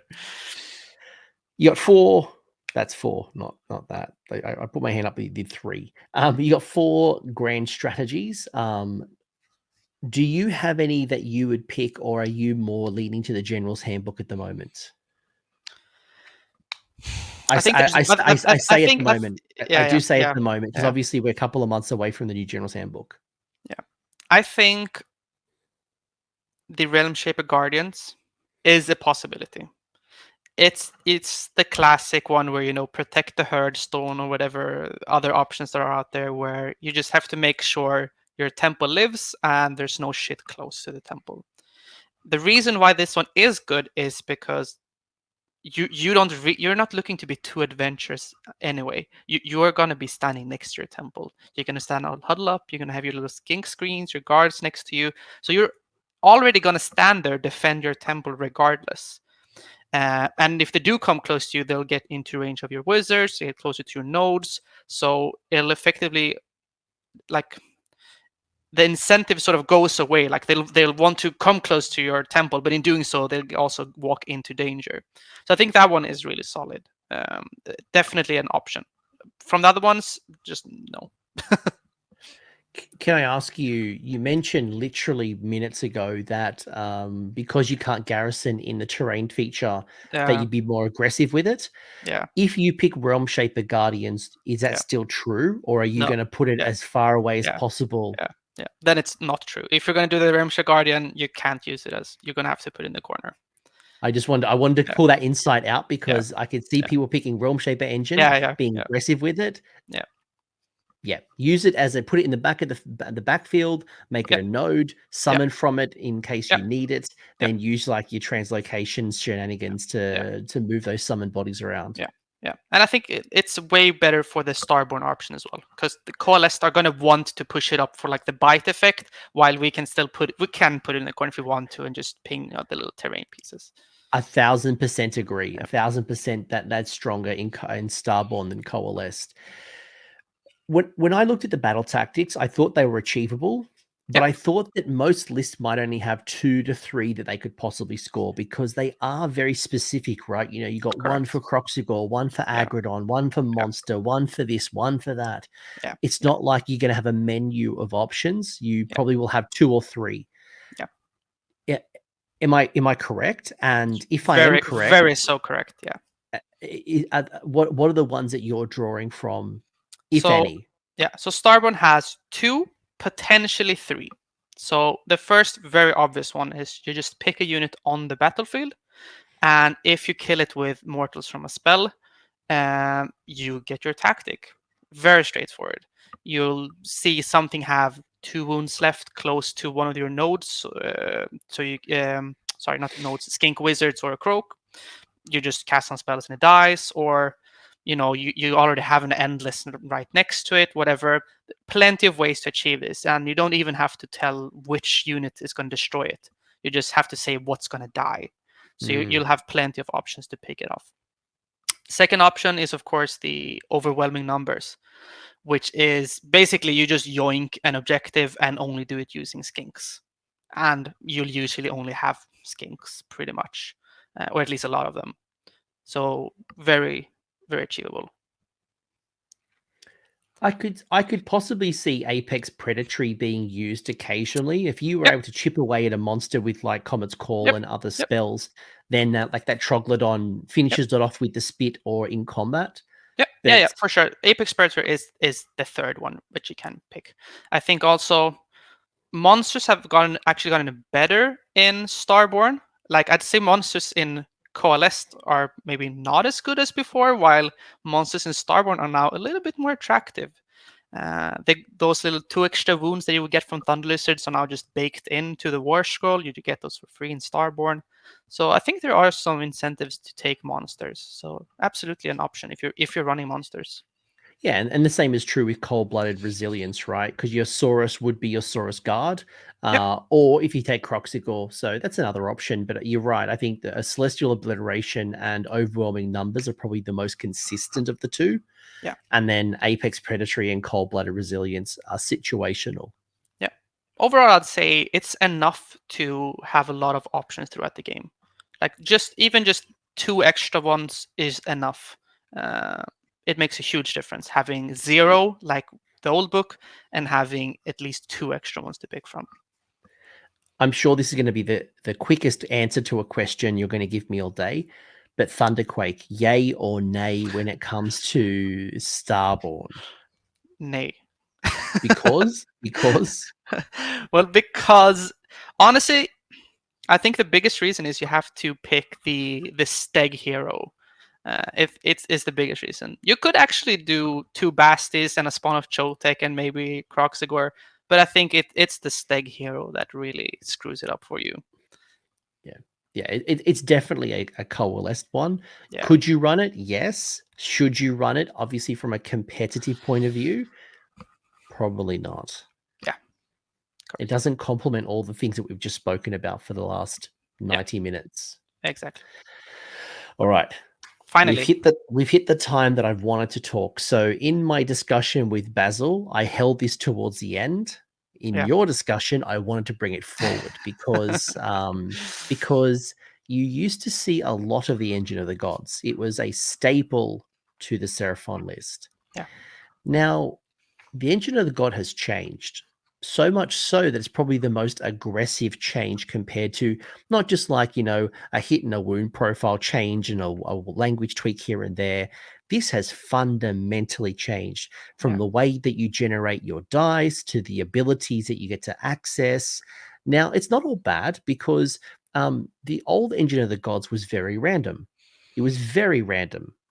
Now you get more access to choose, but it comes at a cost. Yeah. So I'm going to pass the microphone over to you, Theo. Yeah. What do you think of the new Engine of the Gods? Where is it at for you as a competitive Starborne player? Okay, so I'll start with the old engine first. So the sort of the nice thing with the old engine was it could do everything. Like, it had the little cosmic roll.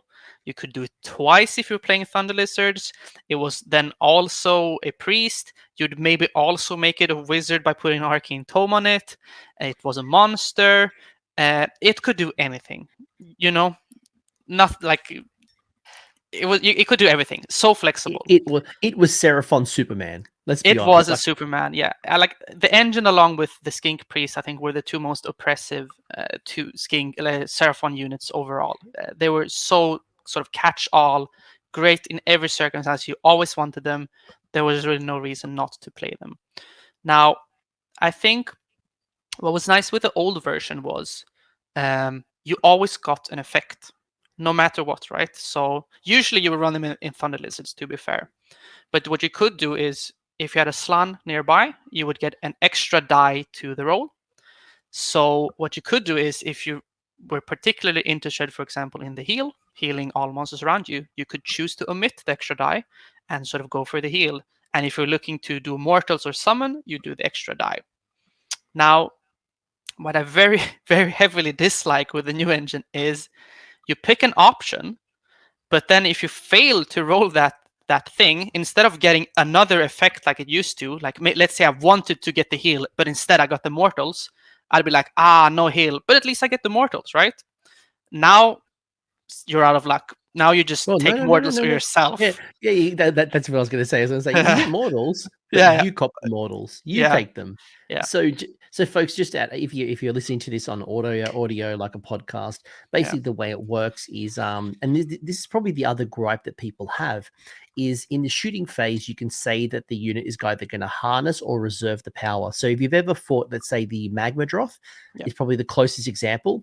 The Magma Droth, if it holds in its breath attack, the next time it shoots, it's like Ren 3. It's crazy good, right? If it breathes fire every turn, it's okay, but you really see a Magma Droth hold its breath every 2 times or every second time.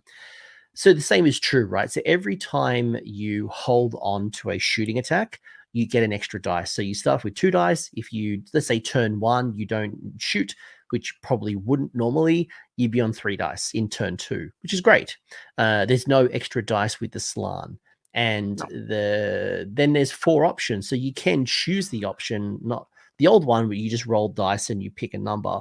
This one is you've got to pick, you get to pick, which is cool, right? Like I can, if I need healing, I can go for it. I can always get it as long as I roll 7+. Yeah.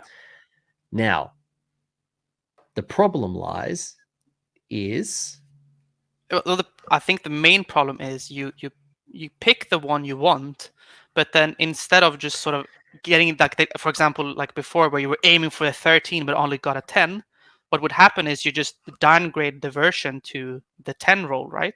Now it just fails completely and you get nothing.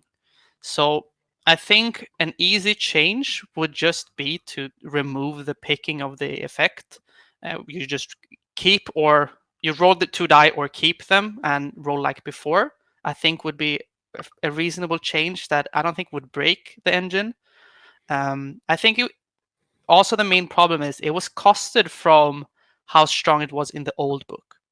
But keep in mind, there's so many things that existed in the old book that don't exist in the new book. Like I said, the incandescent retrocess where it would come back to life with full wounds, that's gone. You know, all the extra attacks or bites that you could get in Thunder Lizards, that's gone.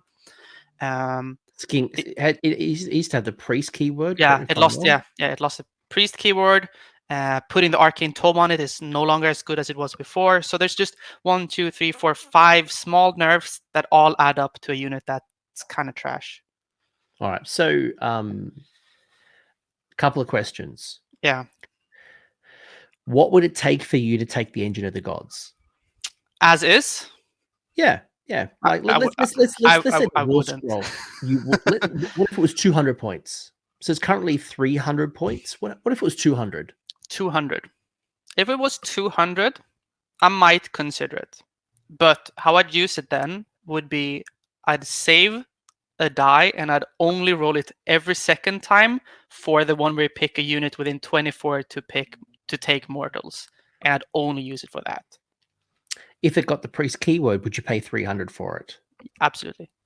Okay. I just want to draw the line in the sand here because, there's no point complaining like it's bad. It's like, well, if there was an errata or War Scroll change, like what would it take for this to be good again? And I think what I'm hearing is either it's overcosted for what you get, or it's missing some critical things like the priest keyword that made it valuable at the 300 mark. So if one of those 2 things happen, either it goes down significantly or it gets the keyword back, we're okay. Yeah.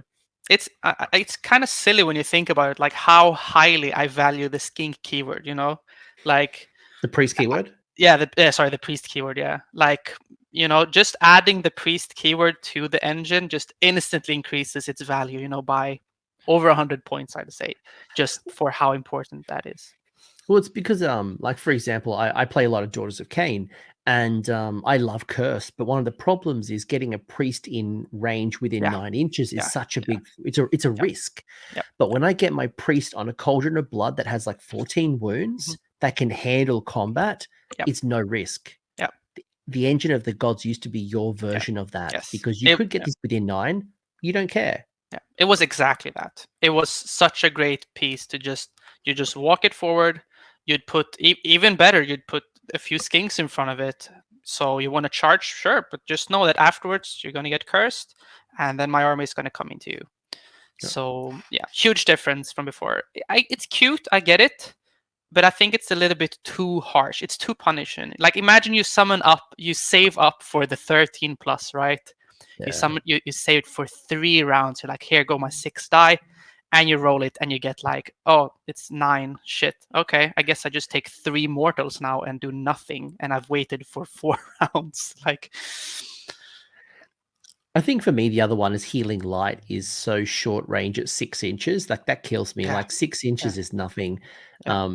And for anyone who needs to do maths hammer, the average on a 2d6 is a 7, 3d6 is a 10, 4d6 is between 13 and 14. So Yeah. if you want to basically like, yeah, you really want to be saving at least a dice every turn to get an extra, a 3d6 minimum. Yeah. There's a few changes they could do to make it attractive, but as is, it's too overcosted to do what you want to do. No, that's cool. That's what I wanted to hear. Is just like where Yeah. you're at and what we would need Yeah. to take.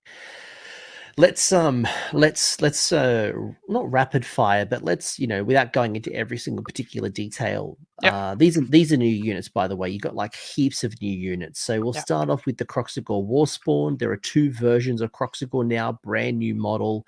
I love this new model. First off, it definitely does justice now to the Croxigor. I love them. Yeah. What are your thoughts as a Starborne person, and would you take them in either of a Fangs of Sotek or a Dracothian's Tail? And if you would, why? And if you wouldn't, why not? I'm a little bit split. I can see the idea behind them. So like, it's thematical and whatnot. Like the idea is, you put them like 3 inches behind your skinks. The enemy charges your skinks, kills the skinks. Crocs go get angry, pile in, and fight back. Whatever. Like, it's nice, but it's also means that you have to like pay like a skink tax every time you want to use the Croxigors to like the full extent.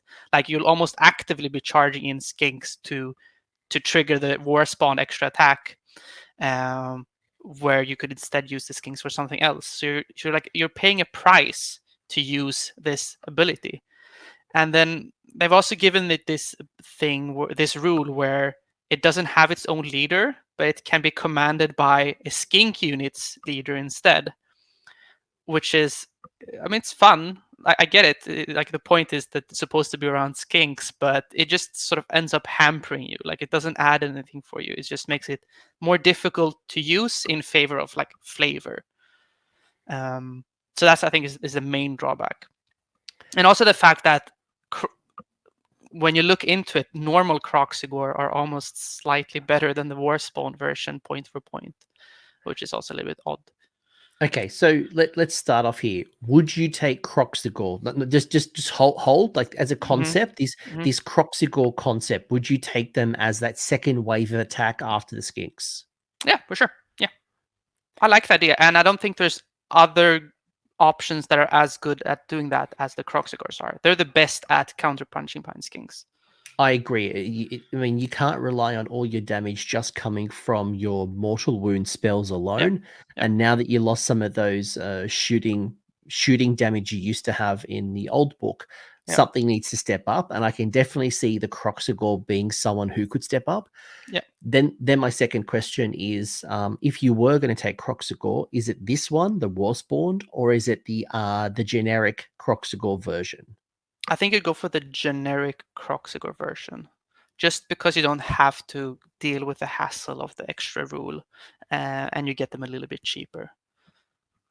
I did think the Spawn of Sotek is aggressive. Like 10 wounds needs to die wholly within 12 inches of this Croxigor in order to get the extra attack. That seems like a lot. Is it model or unit? Units friendlies. Any model. Sorry, yes. Add one to the attack characteristics. I was looking at skink units. I'm like, oh crap. No, it's model. So if one idiot dies, they get +1 attack. Okay, that's good. It's fine. I think the problem just lies in the whole unit is probably just going to die anyway. So you're going to be effectively like trading 85 points whenever you want to use it, because you're going to have to screen it with skinks. But I like it. I'm sure it has play. It's way better than the old version, for sure. Yeah. Yeah. Look, 3 attacks, hits on 4s, wounds on 3s, Ren 2 for 2. That's nice. If you get the extra attack, that's 4 attacks. Yeah. Like that'll hit. That'll pack a punch. Yeah. Sure. You just need to incentivize your opponent to kill a skink. But a smart opponent's not going to kill a skink. They're not going to attack. Yeah. I think you're better off just doing normal Kroxigor if you're going to do them. They have 4 attacks built in, although they lose 1 rend, but you just don't have to deal with the hassle of having the skinks dying. Yeah.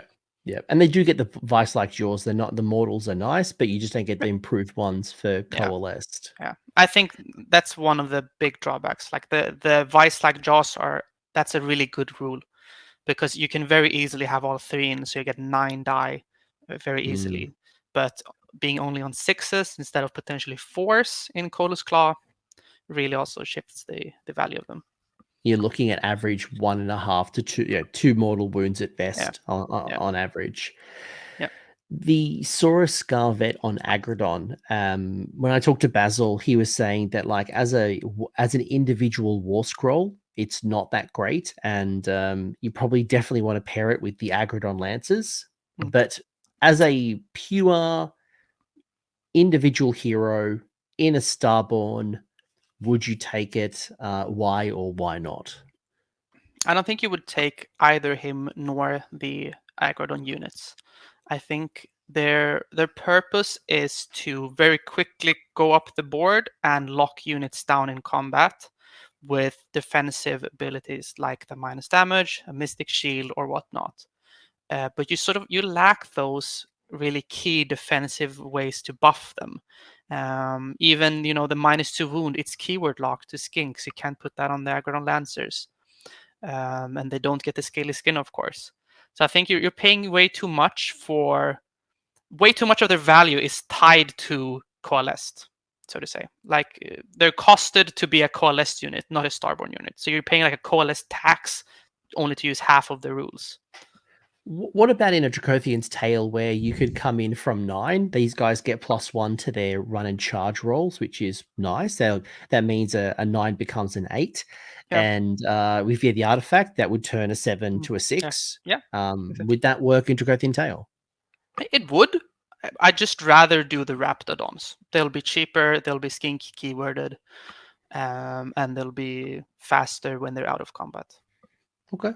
So what I'm hearing is you're not a big fan. I mean, there are 210 points for 3 models, so that is quite expensive. As we talked about, whether you're taking Croak, Slann, both of them, that's a lot of points. Yeah. Then add the Ashlith Bearer, add the Saurus Guard, that's a lot of points.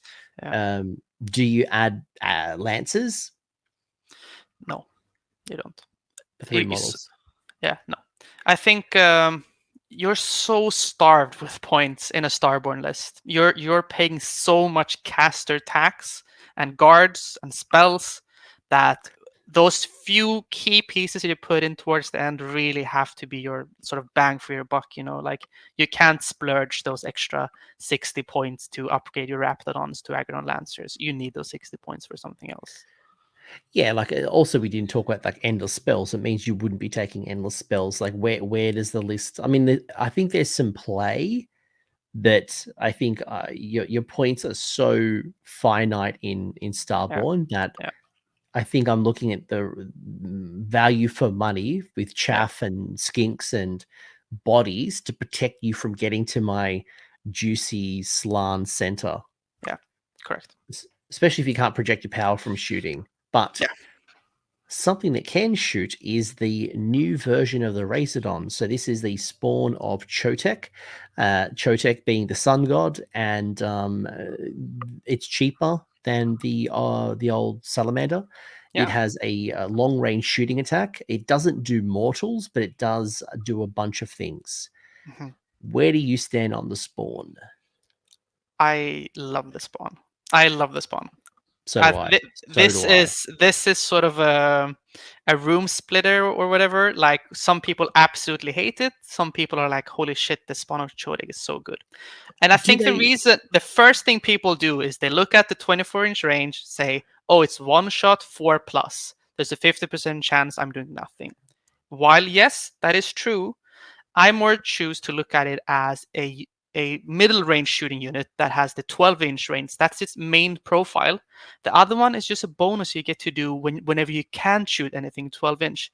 Just consider it as something you get to do instead of doing nothing. That's how I consider it. And if it does go through, you also get the additional bonus of reducing their save by 1. So I really like the spawn of Chotek, especially in Draco Tail, where you can just instantly drop them in the Steam of Fire range and just charge them in. Because they kind of slap in melee as well.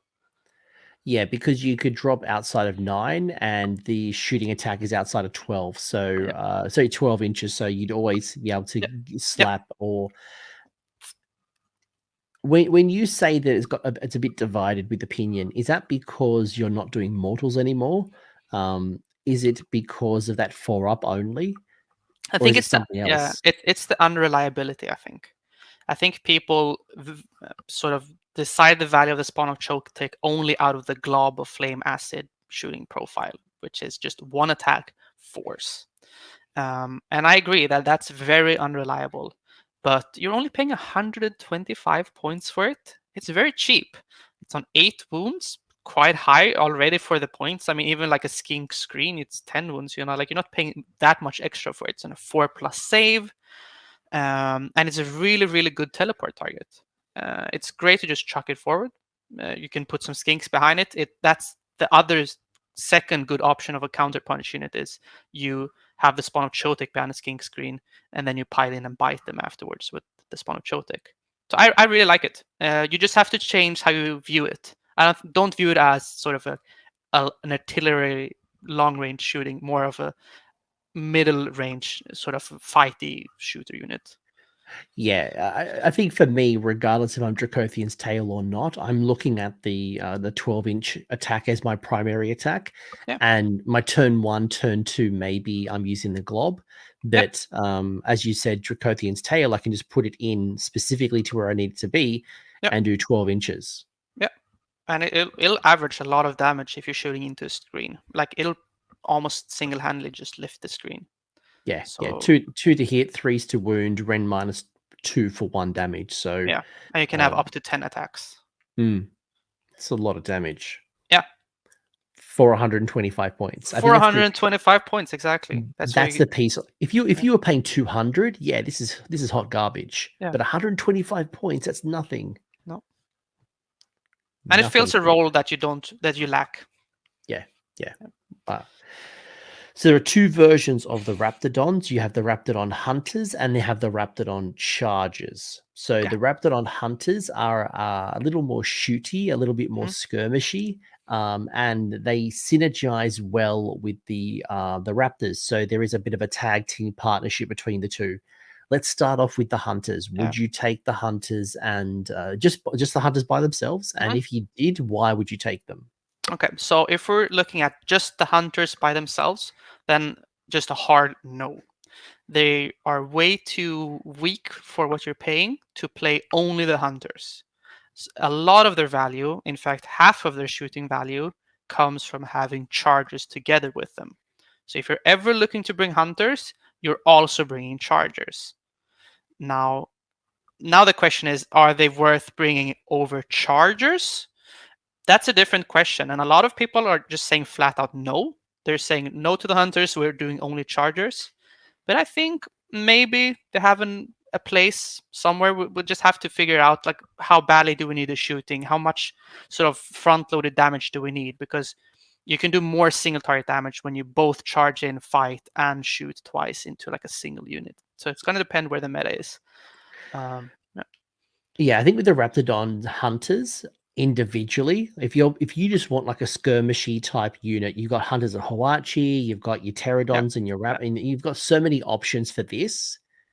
But I think you're right when it comes to the synergy. When you then start pairing it up with the Raptidons, so with the Chargers, that's when the Hunters increase their value exponentially.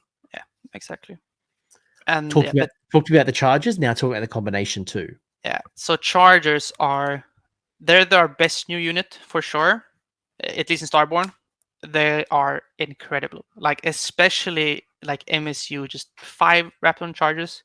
You don't even have to buff them. You don't have to give them Star Venom. just chuck those bad boys forward. Make sure you put, the back of your heel on one of the objectives, and they're going to be slapping real hard. Really heavy damage. They're squishy, but combined with the fact that you have access to speed of 1 hero move, they could move 24 inches and then charge with +1. So you're looking at a really far threat range. They're a great summon unit. They're a great teleport unit. Easily our best new unit for Starborne, I think. Would you reinforce them? I haven't tried it out enough to say yes or no. I can see why you would, but it would also feel very bad to just have like one unit of Blizzbarb archers shoot off your reinforced unit of chargers, Maybe. Depends where the meta goes. If we're not doing too much shooting, maybe. But otherwise, I'd really like them as just 5 of them just running around. And that was going to be my other question. If you wanted to take multiples, would you just take 2 units of charges as opposed to a reinforced unit of 10? And I think the answer is just I take think, 2 units. I think so. Yeah, I think so. Would you take the charges by themselves? Yeah, absolutely. Charges by themselves are no problem, because the only thing they miss from not having the hunters is that they don't get the +2 hit on the lances. But like I've alluded to before, you're not usually fighting too many fights at the same time, since everything is very squishy. So as long as you just charge in those bad boys by themselves, you can just give them all at attack, and you're not really missing out on anything. No. I would agree with that. And I think in my preview, I had said I would take the charges by themselves. The Yep. hunters, I wouldn't. Yep. The combination obviously works really well if you want to take Yep. both, but at minimum, charges, yes. Yep. Hunters, no. Agreed. Chargers by themselves, hunters maybe with the chargers. I'd just rather a unit of like Hunters of Hawachi. Just a shooting, teleporty type. I hear you. That would be what I'd want. Yeah, I hear you for sure. So we've talked almost 2 hours, and now it's to talk about like let's actually bring it together and bring some of your ideas to life. So you have provided 2 lists, one for Dracothian's Tale, one for Fangs of Sotek. For the people who are listening on audio, I'll read out the list, and you can explain why you chose what you chose and how it all works and the combinations, and like tell me about this list, right? So you've got Croak, you got the Ashlith Bearer, you've got the Slann Star Master, which is the General, Lord of Celestial Resonance, the Space Fodder, Stave, and the Comet's Call. You got the Skink Star Seer with the Speed of Hawachi and fueled by Gurish Rage, our General Sandbook Season 2 stuff. Got the Skink Oracle on Troglodon with the Sacred Stegodon Helm and the Cosmic Crush. You have 2 units of 5 Saurus Guard, 3 units of Skinks with the Moon Clubs and Bucklers. You have a Spawn of Chotek. You have a Chronomatic Cogs and a Soul Snare Shackles, wrapped up in a Command Entourage with Magnificent for the extra artifact. And you have gone Battle Regiment to reduce the drops down to 4 in total at 1980. So what is going on here? And I'm curious to hear why you sell me with Croak and the Slann at the same time. That's a lot of hero points. Yes, it's a lot of hero points. So the first thing you want to look at when writing a list is like, okay, so what's my main source of damage going to be, right? So in this list, it's going to be Croak and Oracle paired together. That's the main source of damage. And already in doing so, we're going to realize, okay, we will lock ourselves out of a battle regiment because they're too fat to both be in a battle regiment. So that's why I'm taking the first decision is I'll just make it a 4-drop, because 2 and 4 doesn't really make too much of a difference. You lose out to the 1-drops, and you might as well take the extra artifact. So that's just the main idea of the drop. So it's going to be 4 drops. And then why are you doing Croak and Slann? Well, the reason is it's just because Slann command, it's difficult, right? Because the command trait and the artifact of the Slann is so good that you want the Slann. But on the contrary, Croak is so good that you want Croak. So then why wouldn't you just take both of them, right? So that's sort of the main idea. So what every Starborne list I'm writing a little number at the top, which is how many summoning points I can generate every turn, because it's a really important deal for the list. Yeah, I'm just counting, right? So you got 5 wizards. You got 5 wizards there. Yeah. Croak is a 4-caster. Yeah, that's The 9. Slan is a 3-caster. Yeah, that's 12. Then obviously the Starseer and the It's 2. Troglodon is another 2. Yeah. The No, the Astrolith Starseer Bearer is doesn't. just 2 caster even. Ooh, and Yeah. but the Astrolith Bearer doesn't cast. It's not a No, wizard. but it gives you a It's point. yeah, it's a node, but it's not a caster, so you don't Yes. get any extras. So Yeah, and correct. then obviously the Unbinds and the Endless spells. So Yeah. So basically, with the command trait for the Slan to give you double points whenever he casts, you're looking at 13 points from spells and another 5 from your heroes. So you're looking at 18 points in your own hero phase. 18 points. And this is not counting the fact that you're going to summon the cogs. You're going to put them behind your own little temple so the enemy can't see them, and then pick them up with the Slan right after you're done. So you'll always be 20 points per round, even before you're unbinding your opponent, right? Which is a ridiculous amount of summoning points. A ridiculous amount. It's almost enough to where if you're going second, you might just summon 10 guards round 1, which is hilarious. oh my god, you could always be summoning a Bastiladon every turn. By the Yeah, way, yeah. the Snake Bastiladon, that's a glow up that people So aren't good. talking enough about. I Oh, it's so good. really like. I So really good. like. It's always the Arc of Amazing. Sotek. Now, Yeah. it's like I love the snakes. The snakes are better than the laser version, and they're cheaper. Like Yeah, it's a lot almost like cheaper. they accidentally swapped the points. Like I don't know what happened there, but yeah, so the main idea is you have this summon / ability engine that is backed up by this caster package, right? You then, since you're already committing about 1 million points in your casters, you have to do double guard. Like I'm not risking running only 5 guard. I'm doing double guard. And then you're going to need some sort of board presence. So I'm doing 3 units of skinks. Now, I've decided to be a little bit cute with my skinks, a little bit different from the old ones, where I've given them shields and clubs. You never used to do that. And that's because the clubs nowadays actually have 2 attacks base instead of getting an extra attacks when they're more than 15. So instead of having the blowpipes where you average, I think, 0.8 damage per shooting phase, I just gave them the clubs, and they can maybe do 2 or so damage if they ever get to fight first. It doesn't really matter, but it's just a little bit funny. And then you have a little bit more points left over. So I'm like, okay, I'm doing Draco Tail. I'll put in the Spawn of Chotek so I can deep him somewhere and get that shooting. And then, of course, you need the cogs for all the spells. And shackles are really important. So I'll tell you the idea behind this list. Because I made a whole little notepad, like, okay, what spells am I going to cast, in what order, who's doing what, whatever, right? So the idea is you teleport forward the Oracle, right? So you just chuck him out, make sure he's somewhere. It'll be impossible to put him somewhere like bad because you can measure 18 with Croak spell from the Oracle, right? This is the heroic action, right? This is the yes. Yeah, cool. Yeah. So you heroic teleport the Oracle at the start of the hero phase. So and he's now going to stand 9 away from the enemy, and you can measure 18 from him with Croak to do your mortals, which is really far. It means you have to be more than 9 behind your screen to be outside of 18. Like it's a really far range. So you teleport him up.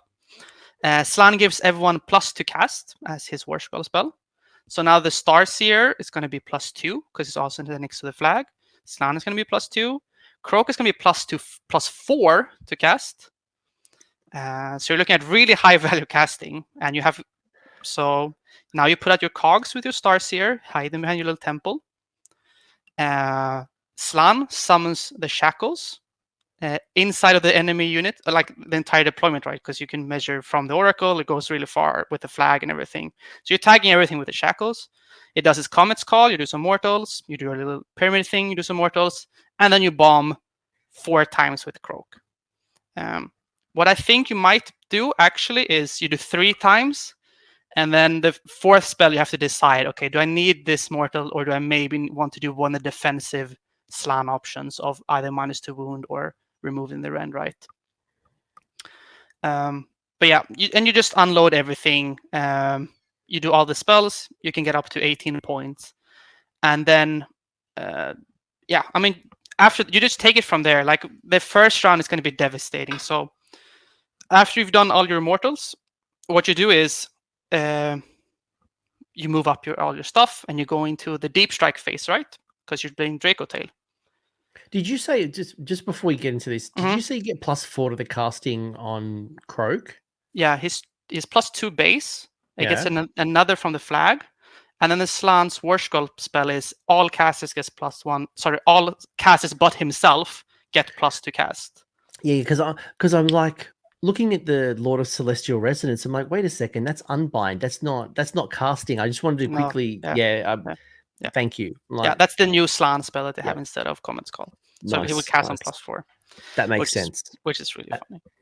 So, okay, so you've deeped your Oracle, you've done all your mortals, you've moved up your little guys. Now it's time for your summoning. So now what you do is you activate your little staff with the Slan, and you deep strike 10 skinks. And where do you put them? Well, you put them outside of 7 in front of the Oracle.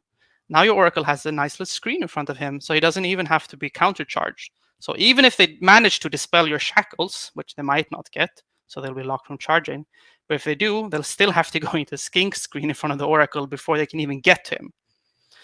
Then on the other side of the table, you're going to be summoning deep striking skinks 9 away. And then behind that, you're putting your little spawn of Chotek 12 inches away. So you'll have a spawn of Chotek behind the skink screen. So you'll just completely box them in round 1, right? And it's going to be really difficult to get out of. And I think also a really important decision that you have to make is, I think a lot of the times it might be worth to just, if you're going first at least, just chuck out that little 2+ chance to get a 5+ ward from the Starseer. You just do it the first round. Just roll the 2+ and put the 5+ ward on the Oracle, and you can be sleep very well, knowing that he'll be fine with all of his debuffs. Well, you're generating so many CPPs that you don't have to worry, right? Like it's just I will call you out though. You mentioned you like to take the spell from Magnificent, right? But you've gone here, and why the extra artifact as opposed to the spell? Yeah, so the reason here why I'm not doing it is because Croak has the lore, and then like we said before, on the Slan we're already doing +2 casts because we have so many casters, and we are doing Comet's Call because we want to do the Comet's Call, and then the last spell we will save for the Shackles. So he won't need an extra spell, and the same for the Starseer. He's going to do the Cogs, and then just one extra spell. It's going to be either Speed of 1 sheet to make a hero move, or his War Skull spell. So actually, with this list, you don't actually need to have an extra spell because all your spells are already sort of locked. They're predetermined. And you're going to be dispelling your cogs by yourself, so you're going to have to recast them anyway. So that's the reason for that. And just giving the Oracle an extra save is really important since you're putting so much faith in the Oracle, giving you value back, so to speak. Yeah, no, it makes perfect sense. And it sounds like your damage is really coming from the mortal wounds from the army. You're playing into a lot more board control, and that's where the skinks come in, the soul snare shackles, the summoning, and the amount of points you're getting. You're just going to summon to the wazoo, as opposed to like building like this alpha aggressive force that's going out just trying to like just absolutely smash your opponent. You're really board control denial. Yeah, I mean, this list it's more of I want to say like a thought experiment, like how wild can we really get with the summoning idea?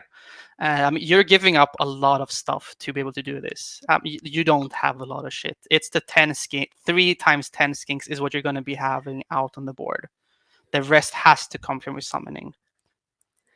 Yeah, like I'm looking at this, for example, like I'm most recently playing my sons, and I know it's a bad time for sons right now, but I'm looking at this going, all I need to deal with is 10 skinks, and yeah, you're gonna shoot a bunch of mortal wounds at me, but like I'm not, my sons isn't actually worried about that.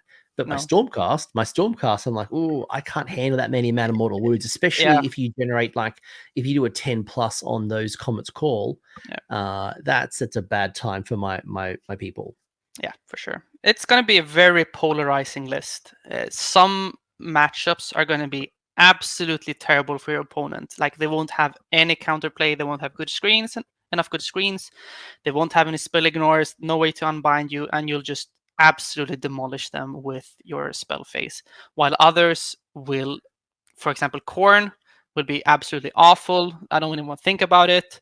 I'm going to cry every time I have to play against Konstantinos Khorne. So it's going to be like, I think it's going to be a gatekeeping army if you do this very heavy Croak Oracle style, where it'll just filter out all the lists that cannot deal with this, because they won't have the tools to deal with it. If you scale this back a little bit, let's say, I do think you're a little bit too aggressive with the build and maybe not flexible enough. If you were to scale back just a little bit, would you drop Croak? Would you drop the Slan Star Master? And if you dropped something, like, what would you do to scale it back a little? Like, just as a thought experiment. It's so hard. I think the Starseer isn't the most necessary piece. It's certainly nice. Yeah, it's a 2-caster for 150, so it's effectively 3 extra points for 150. It's really nice, but you don't need it. You don't need the Spawn of Chotek. So that already gives you 275 points to play with. You could probably put some more other stuff in there for those points. But yeah, I mean, it's hard because it sort of cascades. You're like, oh, I really want Croak, but if I'm running Croak, I really need the flag. And if I'm running Croak and flag, I need the Oracle. And if I'm already going for the summon build, why do I not have a Slan? Oh fuck, okay, gotta put in a Slan. So, and you just stand there like an idiot with 1400 points of casters. I've broken the system. I shouldn't have asked the question. No, don't, please. This is a very specifically focused on really maximizing those CPPs. So you may, folks at home, you may not want to lead in as much, but this is a way to like absolutely go ham on your CPPs. And obviously the benefits are going to be the summoning and just being able to bring on so many bodies so quickly. The other list is the Fangs of Sotek list. So this is your Ashlith Bearer with your Slan Star Master General, Lord of the Celestial Resonance, Space Fodder, Stave, Comet's Call, Leadership of the Alpha. You've got 2 Skinks. So you got a Skink Star Priest with the Speed of Hawachi and a Skink Star Seer with Speed of Hawachi.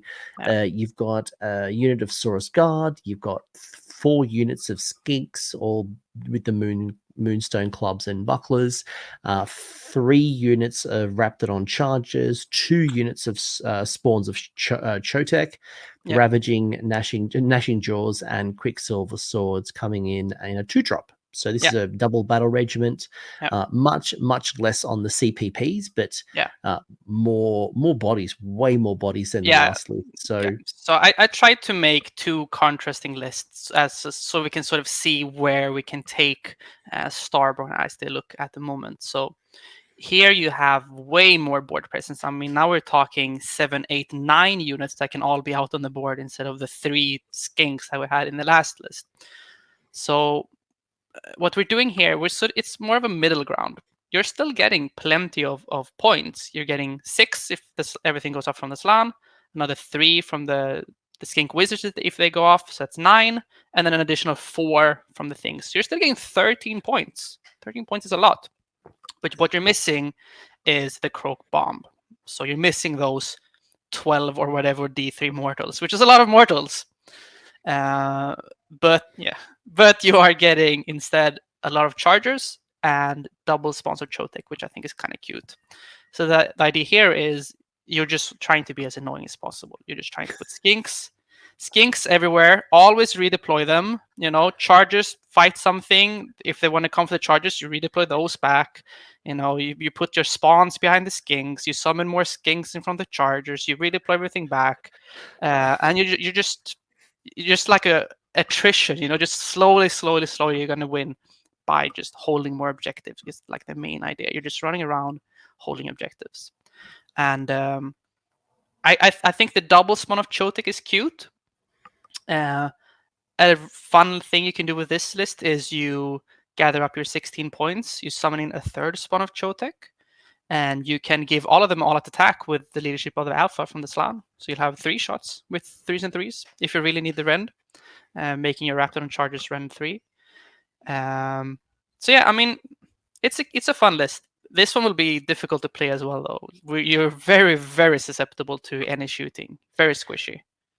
You've mentioned fun on both of the lists. Now, You are a very competitive player, Yeah. so I just want to connect the dots. Are these Yeah. just like mid-table fun, or do you think you could do well on at a tournament with these two? 4-1, for example. So a Croak Oracle list, if you manage to dodge Corn and Null Myriad, But which are isn't you too seeing common. much? Yeah, like I have not. No one's No, taking Null no, Myriad yet. no one isn't. But if I think you have to dodge Corn though. I don't think you're gonna have a great time against Corn. But if you do dodge Corn, I think you can ruin some people's days with this list, Yeah. for sure.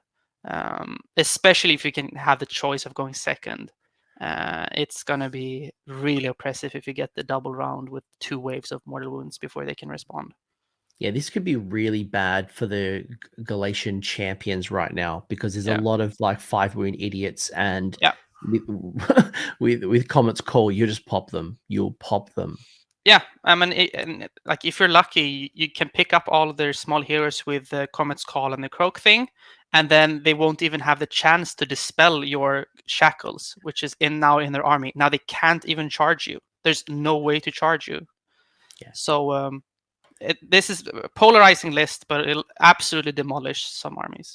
But you shut down a lot of battle tactics too, because a lot of people are building around, getting, cunning maneuver and all of the united, like all of the battle tactics. So if you can pull them down quite easily with Comet's Call, which you absolutely can, Yeah. you shut down a lot of people's power in this particular. But you're right, like Khorne's very popular at the moment. How would it go against like KO? Lumineth's doing well at the moment. Like Slanesh with a lot of debuffs at the moment. Yeah, I think so. I think a lot of those matchups. So I think Slanesh would be difficult. They might have 2 good shooting. Might. I haven't tried it out enough yet to tell you for sure. But Khorne is going to be a bad time. I will tell you that. I think KO, if you have a chance to go first, I think you will cripple them enough to where you can win. Because I don't think they have any good way to screen you out. Because they want to be in the boats. They don't have too many units. They can sort of make this huge bubble wrap around their boats. So you're going to be able to drop the Oracle in there and do those key mortals. And it doesn't matter if the units are inside the boat or outside. You can still pick the Thunderers inside the boat as your target, for example. So I think that I haven't played enough yet. I mean, it's still a very, very new book, but I've got feeling that if you do have the chance to go first, you might be able to cripple them enough to where it'll be difficult for them to sort of come back into the game. I mean, all you need to be able to do is castle up and defend well, right? So if you can pop up that 5-up ward, Yeah, push out a unit of extra skinks and screen, you can really absorb that their turn, because they'll be 1-drop too. So yeah, that's the or problem. 2.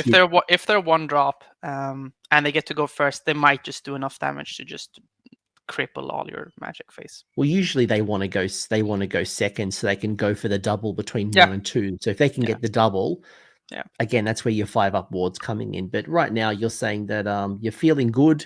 Obviously, this is a brand new book, folks, so we Yeah. can't tell you exactly how much practice and thinking and Yeah. exposure. It's not even out to most people. But I like your thinking. I did say that your Dracothian's Tale, I felt maybe was a bit too heavy on the spells, but maybe I'm wrong. Maybe that's the projection of power, and because of the summoning, and you can bring on so many bodies so quickly, and maybe like I look at that, it's just so limited on bodies, and It's very limited, but again, I try to give you more of 2 very contrasting list of sort of where can you go with the idea of Starborne, where one of them is really leaning heavily into the Croak Oracle. Of course, you could scale it back. You don't have to have the Slan, you don't have Starseer, you don't need to bring the Spawn of Chotek.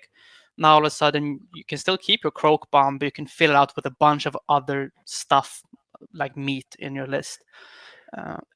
and that's what I was going to say, folks, is that this is not to say this is the ultimate list. Is just a couple of examples of how you're currently thinking. You could go one way or the other. Could you add Croxigor? Could you add more of X or Y? Or do you need the Slan and the Croak? What happens if you didn't have Croak? I guess this is all the benefits we're going to have testing this out and exploring the new book, which is really cool. And you got so many new units that, as we said, the Bastiladon, the brand new Bastiladon, Yeah. even though it lost the 1+ save, the snake version of it as opposed to the shooty one, I quite like it. I could see that in my list, whether it's I summoned or not summoned. I think Croak and like triple snake box is a very real threat, for sure. Even just the fact that when they want to come into your snake bast is, if they fail the battle shock, the bravery thingy from Croak, they'll have to eat 40 snakes before they can even fight. So for sure, Bastillons are looking really good, and a sort of more reasonable list would probably incorporate at least one of them into the list for sure, I think. And that's where like the pendulum can swing, right? Is you might drop Yeah. X and bring in Y. And hey, Yeah. this is like, folks, if you're listening to this and you're still hanging with us, thank you. Like, let me know in the comment section. Let us know what you're thinking. And Theo and I both obviously, well, I clearly am, but like Theo is an active member in my Discord. So like, come into the Seraphon chat. We can talk about things and what you're finding. There's so many units that have had glow ups and changes that I think we've only like scratched the surface, right? We haven't really talked about, for example, like the Terra Wings, Razordons and Pterodons. Like, no one's really talking about them, and there's probably partially reasons why. They're just pointed out. It's just like, it's a good idea, but you just don't have the points for them. But I'm sure there's a list that has them. The Hunters of Hawachi. They're great. They're good. Yeah, they're good. Yeah, they're good. There's like, that's the nice thing with the book. I think there's so many options, and you can really put your own flavor on your list. You want to be mobile, go ahead and add a lot of skinks. You want sort of mortal wounds. Okay, go ahead and maybe do some pterodons. So you want like, okay, some deep striking. You could do the Hunters of Wanshi. You could do the Rippers to sort of just run at your opponent and just charge everything. Like, there's so much different flavoring, and I think they did a great job with the book, and I'm really looking forward to see how the meta sort of progresses and where the list are going to end up. Got a couple of burning questions before we wrap this up. I go to bed because I'm an old man. You go back to doing your thing. Yeah, exactly. When I ask this question, I know that every battle plan and opponent's going to be different, but do you have any advice for me on how you deploy? Is there any particular combinations, any particular measurements? You've already mentioned, obviously, the Saurus Guard having to protect the bubble that is Croak and Slann, but like, how do you deploy in an average game, at least? Yeah. So it depends on your list, of course, a lot. But I'll start with, if you're running Croak Oracle, which a lot of people are really excited to do because it's a cute new combo, you're going to be wanting to play hella far back. Like, we're talking in the corner, nowhere near the middle line. Don't measure, oh, I can go 13 deep. No, don't even bother. Go way back, put all your stuff way in the corner, because you're going to be teleporting Oracle. Doesn't matter how far away he is, anywhere. You're going to be summoning out all the things that you need on the board from the temple or from Croak or whatever. So you don't put yourself in unnecessary threat ranges. You can play really far away. Deploy outside of 30. There's no reason to stand in unbind range. No point. You can unbind them back. They can't unbind you. So stay real far back. So I think that's one of the first things people really need to think about. Like, don't go anywhere near the enemy unless you need to, because you don't have to. Apart from that, I think if you're doing fans of Sotek, really think about where you want to redeploy, because you're going to be able to play around with 3 redeploys per round. So really think about, okay, well, if I stand here and I get a 3-inch redeploy, I'll be able to go there. Okay, that sounds good. That's a nice positioning. Do I have space to redeploy, or am I putting myself unnecessarily in a corner? Because that's going to be like a really huge part of, I think, Fangs of Sotek, at least for sure. But yeah, otherwise, make sure you have your screens within 18 of your Croak, so he can bomb back whenever it's your turn again. Make sure you're like within 3 of your skinks with your sponsor Chotek, so they can bite back after they charge into your skinks. That sort of thing. But I think mainly just be very, very careful with deployment. Play back. Yeah. Let them come to you. You don't have to come to them. You can just chuck some skinks to one objective, run some skinks to the other. Stay back. Let them come to you, and just keep mortaling up. So maybe this is like, imagine this is a warning, right? This is a warning to all your Seraphon friends. Yeah. How do I beat you? So, and I asked this question because what are the danger signs that you as a Seraphon player need to watch out for? Yeah. Is it the double turn? Is it someone who has like lots of long range shooting that can Yeah. just like what concerns you the most about an opponent? Yeah. So the obvious one is the spell ignore problem. That one, however, you can't really choose. You either have it or you don't. But I think shooting lists are a very, very obvious problem for Starborne.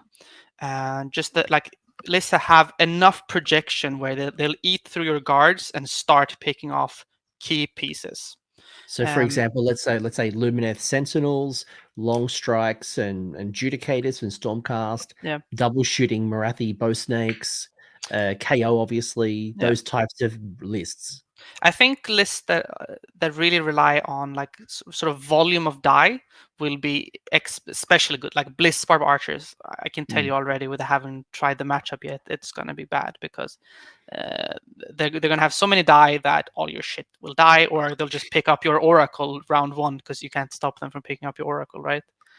But I think the more elite shooting, like maybe Sentinels, I think we might be more resilient too, because Okay. I don't Sentinels don't actually do a lot of damage. They do reliable mortal wounds, but the amount of them isn't so high as one might at first think. But they've got Uh, long. I'm calling it out because they have long range, yeah, yeah, and you usually see them double reinforced. So they're usually yeah, a unit of 30. yeah, And in some cases, right now, we're seeing them like 50. People are taking like yeah, 50 Sentinels, which is a yeah, lot of shot attacks. yeah, yeah. I mean, don't get me wrong. Sentinels are great, but I think high sort of more high volume damage is going to be scarier. KO shooting is scarier. Blizzbarb archers are scarier. I'm not that scared of sentinels and long strikes because they're more elite.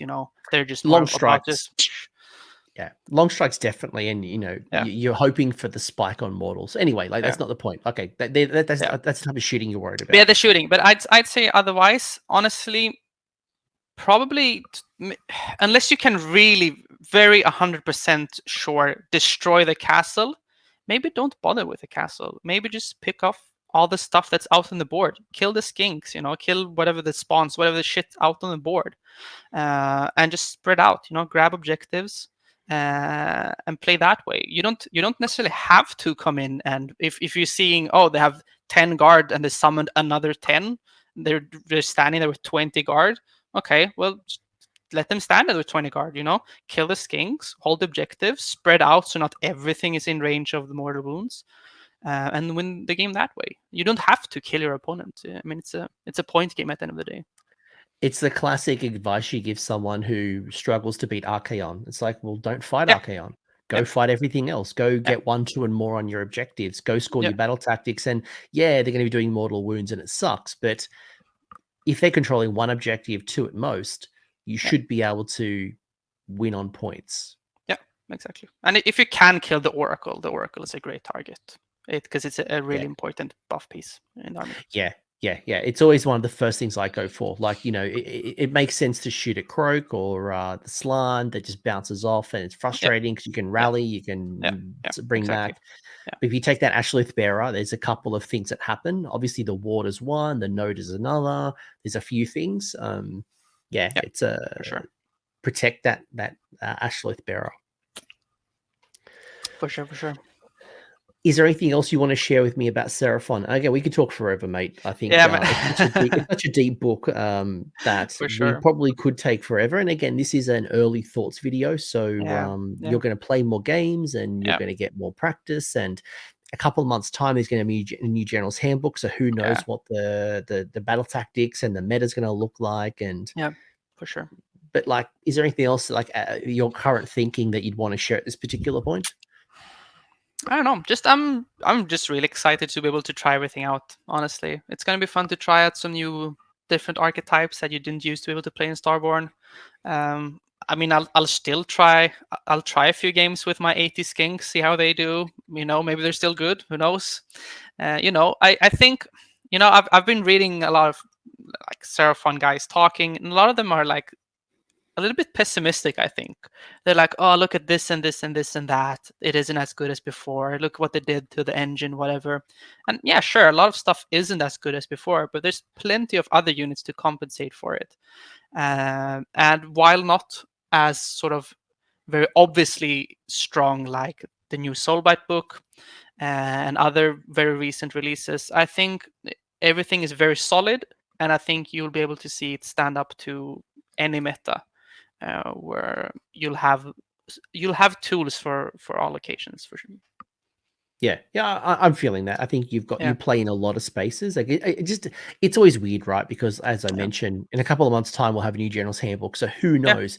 It could be cavalry meta, and your Yeah. aggrodons and your Exactly. chargers are like the best thing ever. It could be a new malign sorcery, and there's all these new endless spells, which then Croak and Friends becomes like top tier. Yeah, exactly. It's I agree with you. I think the what's the old saying? High tide lifts all boats, and I feel like there is much more balance. Like when I used to play against a lot of, I played a lot against Starborne. It was all the same type of build. Yeah, it was the same. Always Yep. Slann, Ashlith Bearer. Yeah, You had the your priest, the star priest. You had your 30 skinks, the guard, and then you're like, okay, nice. I have 300 points left to put in my spin on the list. So always the same list. Now I yeah. feel like there's actually some diversity. There's some things you can bring to the table, and I feel like there's a lot more control on your list. So if you want to go into the CPPs, you can. Yep. If you don't want to, I think there's some cool other options to consider. Yeah, for sure. And you'll still be able to rack up quite a lot of them, even if you don't lean into it. So very flexible, for sure. Final question for you. Mm-hmm. When the next Seraphon book comes out, or maybe like the Dawnbringer Crusades, Yeah. if you could add one unit to the book, what do you think Seraphon's missing? And I assume, based on this whole conversation, it's going to be something that has the priest keyword. I was just gonna say, can we just add back the old skink priest? Is that an option? No, of course a priest would be great. But apart from that, I don't know. I think the thing I'm missing the most, which is the biggest change from the old book, is sort of the high value shooting, right? You used to have so much shooting, the skink blocks, the stegs, the basties, all that shooting has been scaled down. So maybe a strong shooting unit, but maybe that'd be too good, because now you have a better magic phase, you have a better melee phase. So you're going to have to take some else somewhere. But yeah, maybe like a strong mid-range shooter would be nice to have. Okay. Yeah. I'm trying to think of what else I'd want, because I said on the Coalesced one, I clearly want monsters, the dinosaurs that don't have mounts, like feral ones. Yeah. Yeah, I have to think about this one. I actually don't know. Like, obviously, like, by the way, I just want to pay my respects to the Dread Saurian, who, in the last video with Basil, it was still around as of like the other day. It's now in it's in the Monstrous Arcanum graveyard. So sorry, Dread Saurian. Rip. I remember playing against the Dread Saurian a lot in first edition, and it terrorized me. That massive base, it was huge, right? It was a ginormous monster. It's like putting a plate on the table. It's ridiculous. I'm just sad that my Mega Gargants never got to fight it. So it's my one regret. Imagine suplexing a Dread Saurian. Oh my god! Don't. You live for those kind of days. I would suplex that to the moon. Oh my gosh. Theo, is there anyone that you want to shout out? Anyone want to say hello to? By the way, you are in my Discord. Are you on Twitter or any other social media? I'm on Discord and on Twitter. I'm at Thimius on Discord. You'll find me in Coach Chat and Twitter as well. I think it's Thimius2 on Twitter. I lost my old account, but you'll find me places. But yeah, just shout out to Sweden gang, especially my West Coast homies at the Gothenburg Tabletop Gaming. Shout out. Yeah, that's all for me. Amazing. Thank you so much. This was great. And folks, I hope you have enjoyed both Seraphon discussions. So hopefully now you've got a robust thinking and at least heard some people's opinions. If you want more opinions, like, Warhammer Weekly had a great video with Anthony and Ridge, who shared their thoughts as well. So between a bunch of us, hopefully you've got some initial thinking. I don't think anyone knows the right answer. I know people still trying to work out how maim and tear works. Oh, no, we are please. no, but we're still very early on. So get those thinking. And my advice to you is get into discussions, whether it's on the Facebook page for Seraphon, whether it's in my Discord, get talking with other people, and the ideas will come and you'll become a better player and a better thinker about maximizing this book. But Theo, thank you so much for your time. This was highly enjoyable and highly knowledgeable. A lot of great knowledge that hopefully I don't ever see that Seraphon bloody mortal wound double space lizard list. You're going to be seeing it. You're going to be seeing it. No, please don't. Please don't. All right. Thanks, everyone. Thanks, Theo. I hope you enjoyed this discussion. You know the dealio. Like, subscribe, all that stuff. Comment below. Thanks, everyone. Bye. Thanks. See ya. Thanks for hanging around until the end. I hope you enjoyed that video and you walked away with a few new ideas. Now, if you did, I would love it if you pressed like on the video, as well as left me a comment with your thoughts. The conversation will continue over on Discord, and the link is down below in the episode description. I also want to give a massive shout out to the AOS Coach patrons and YouTube members who are supporting the channel and the growth that you're seeing here. So cheers, you are all bloody legends. And until next time, don't roll a double one on a spellcast.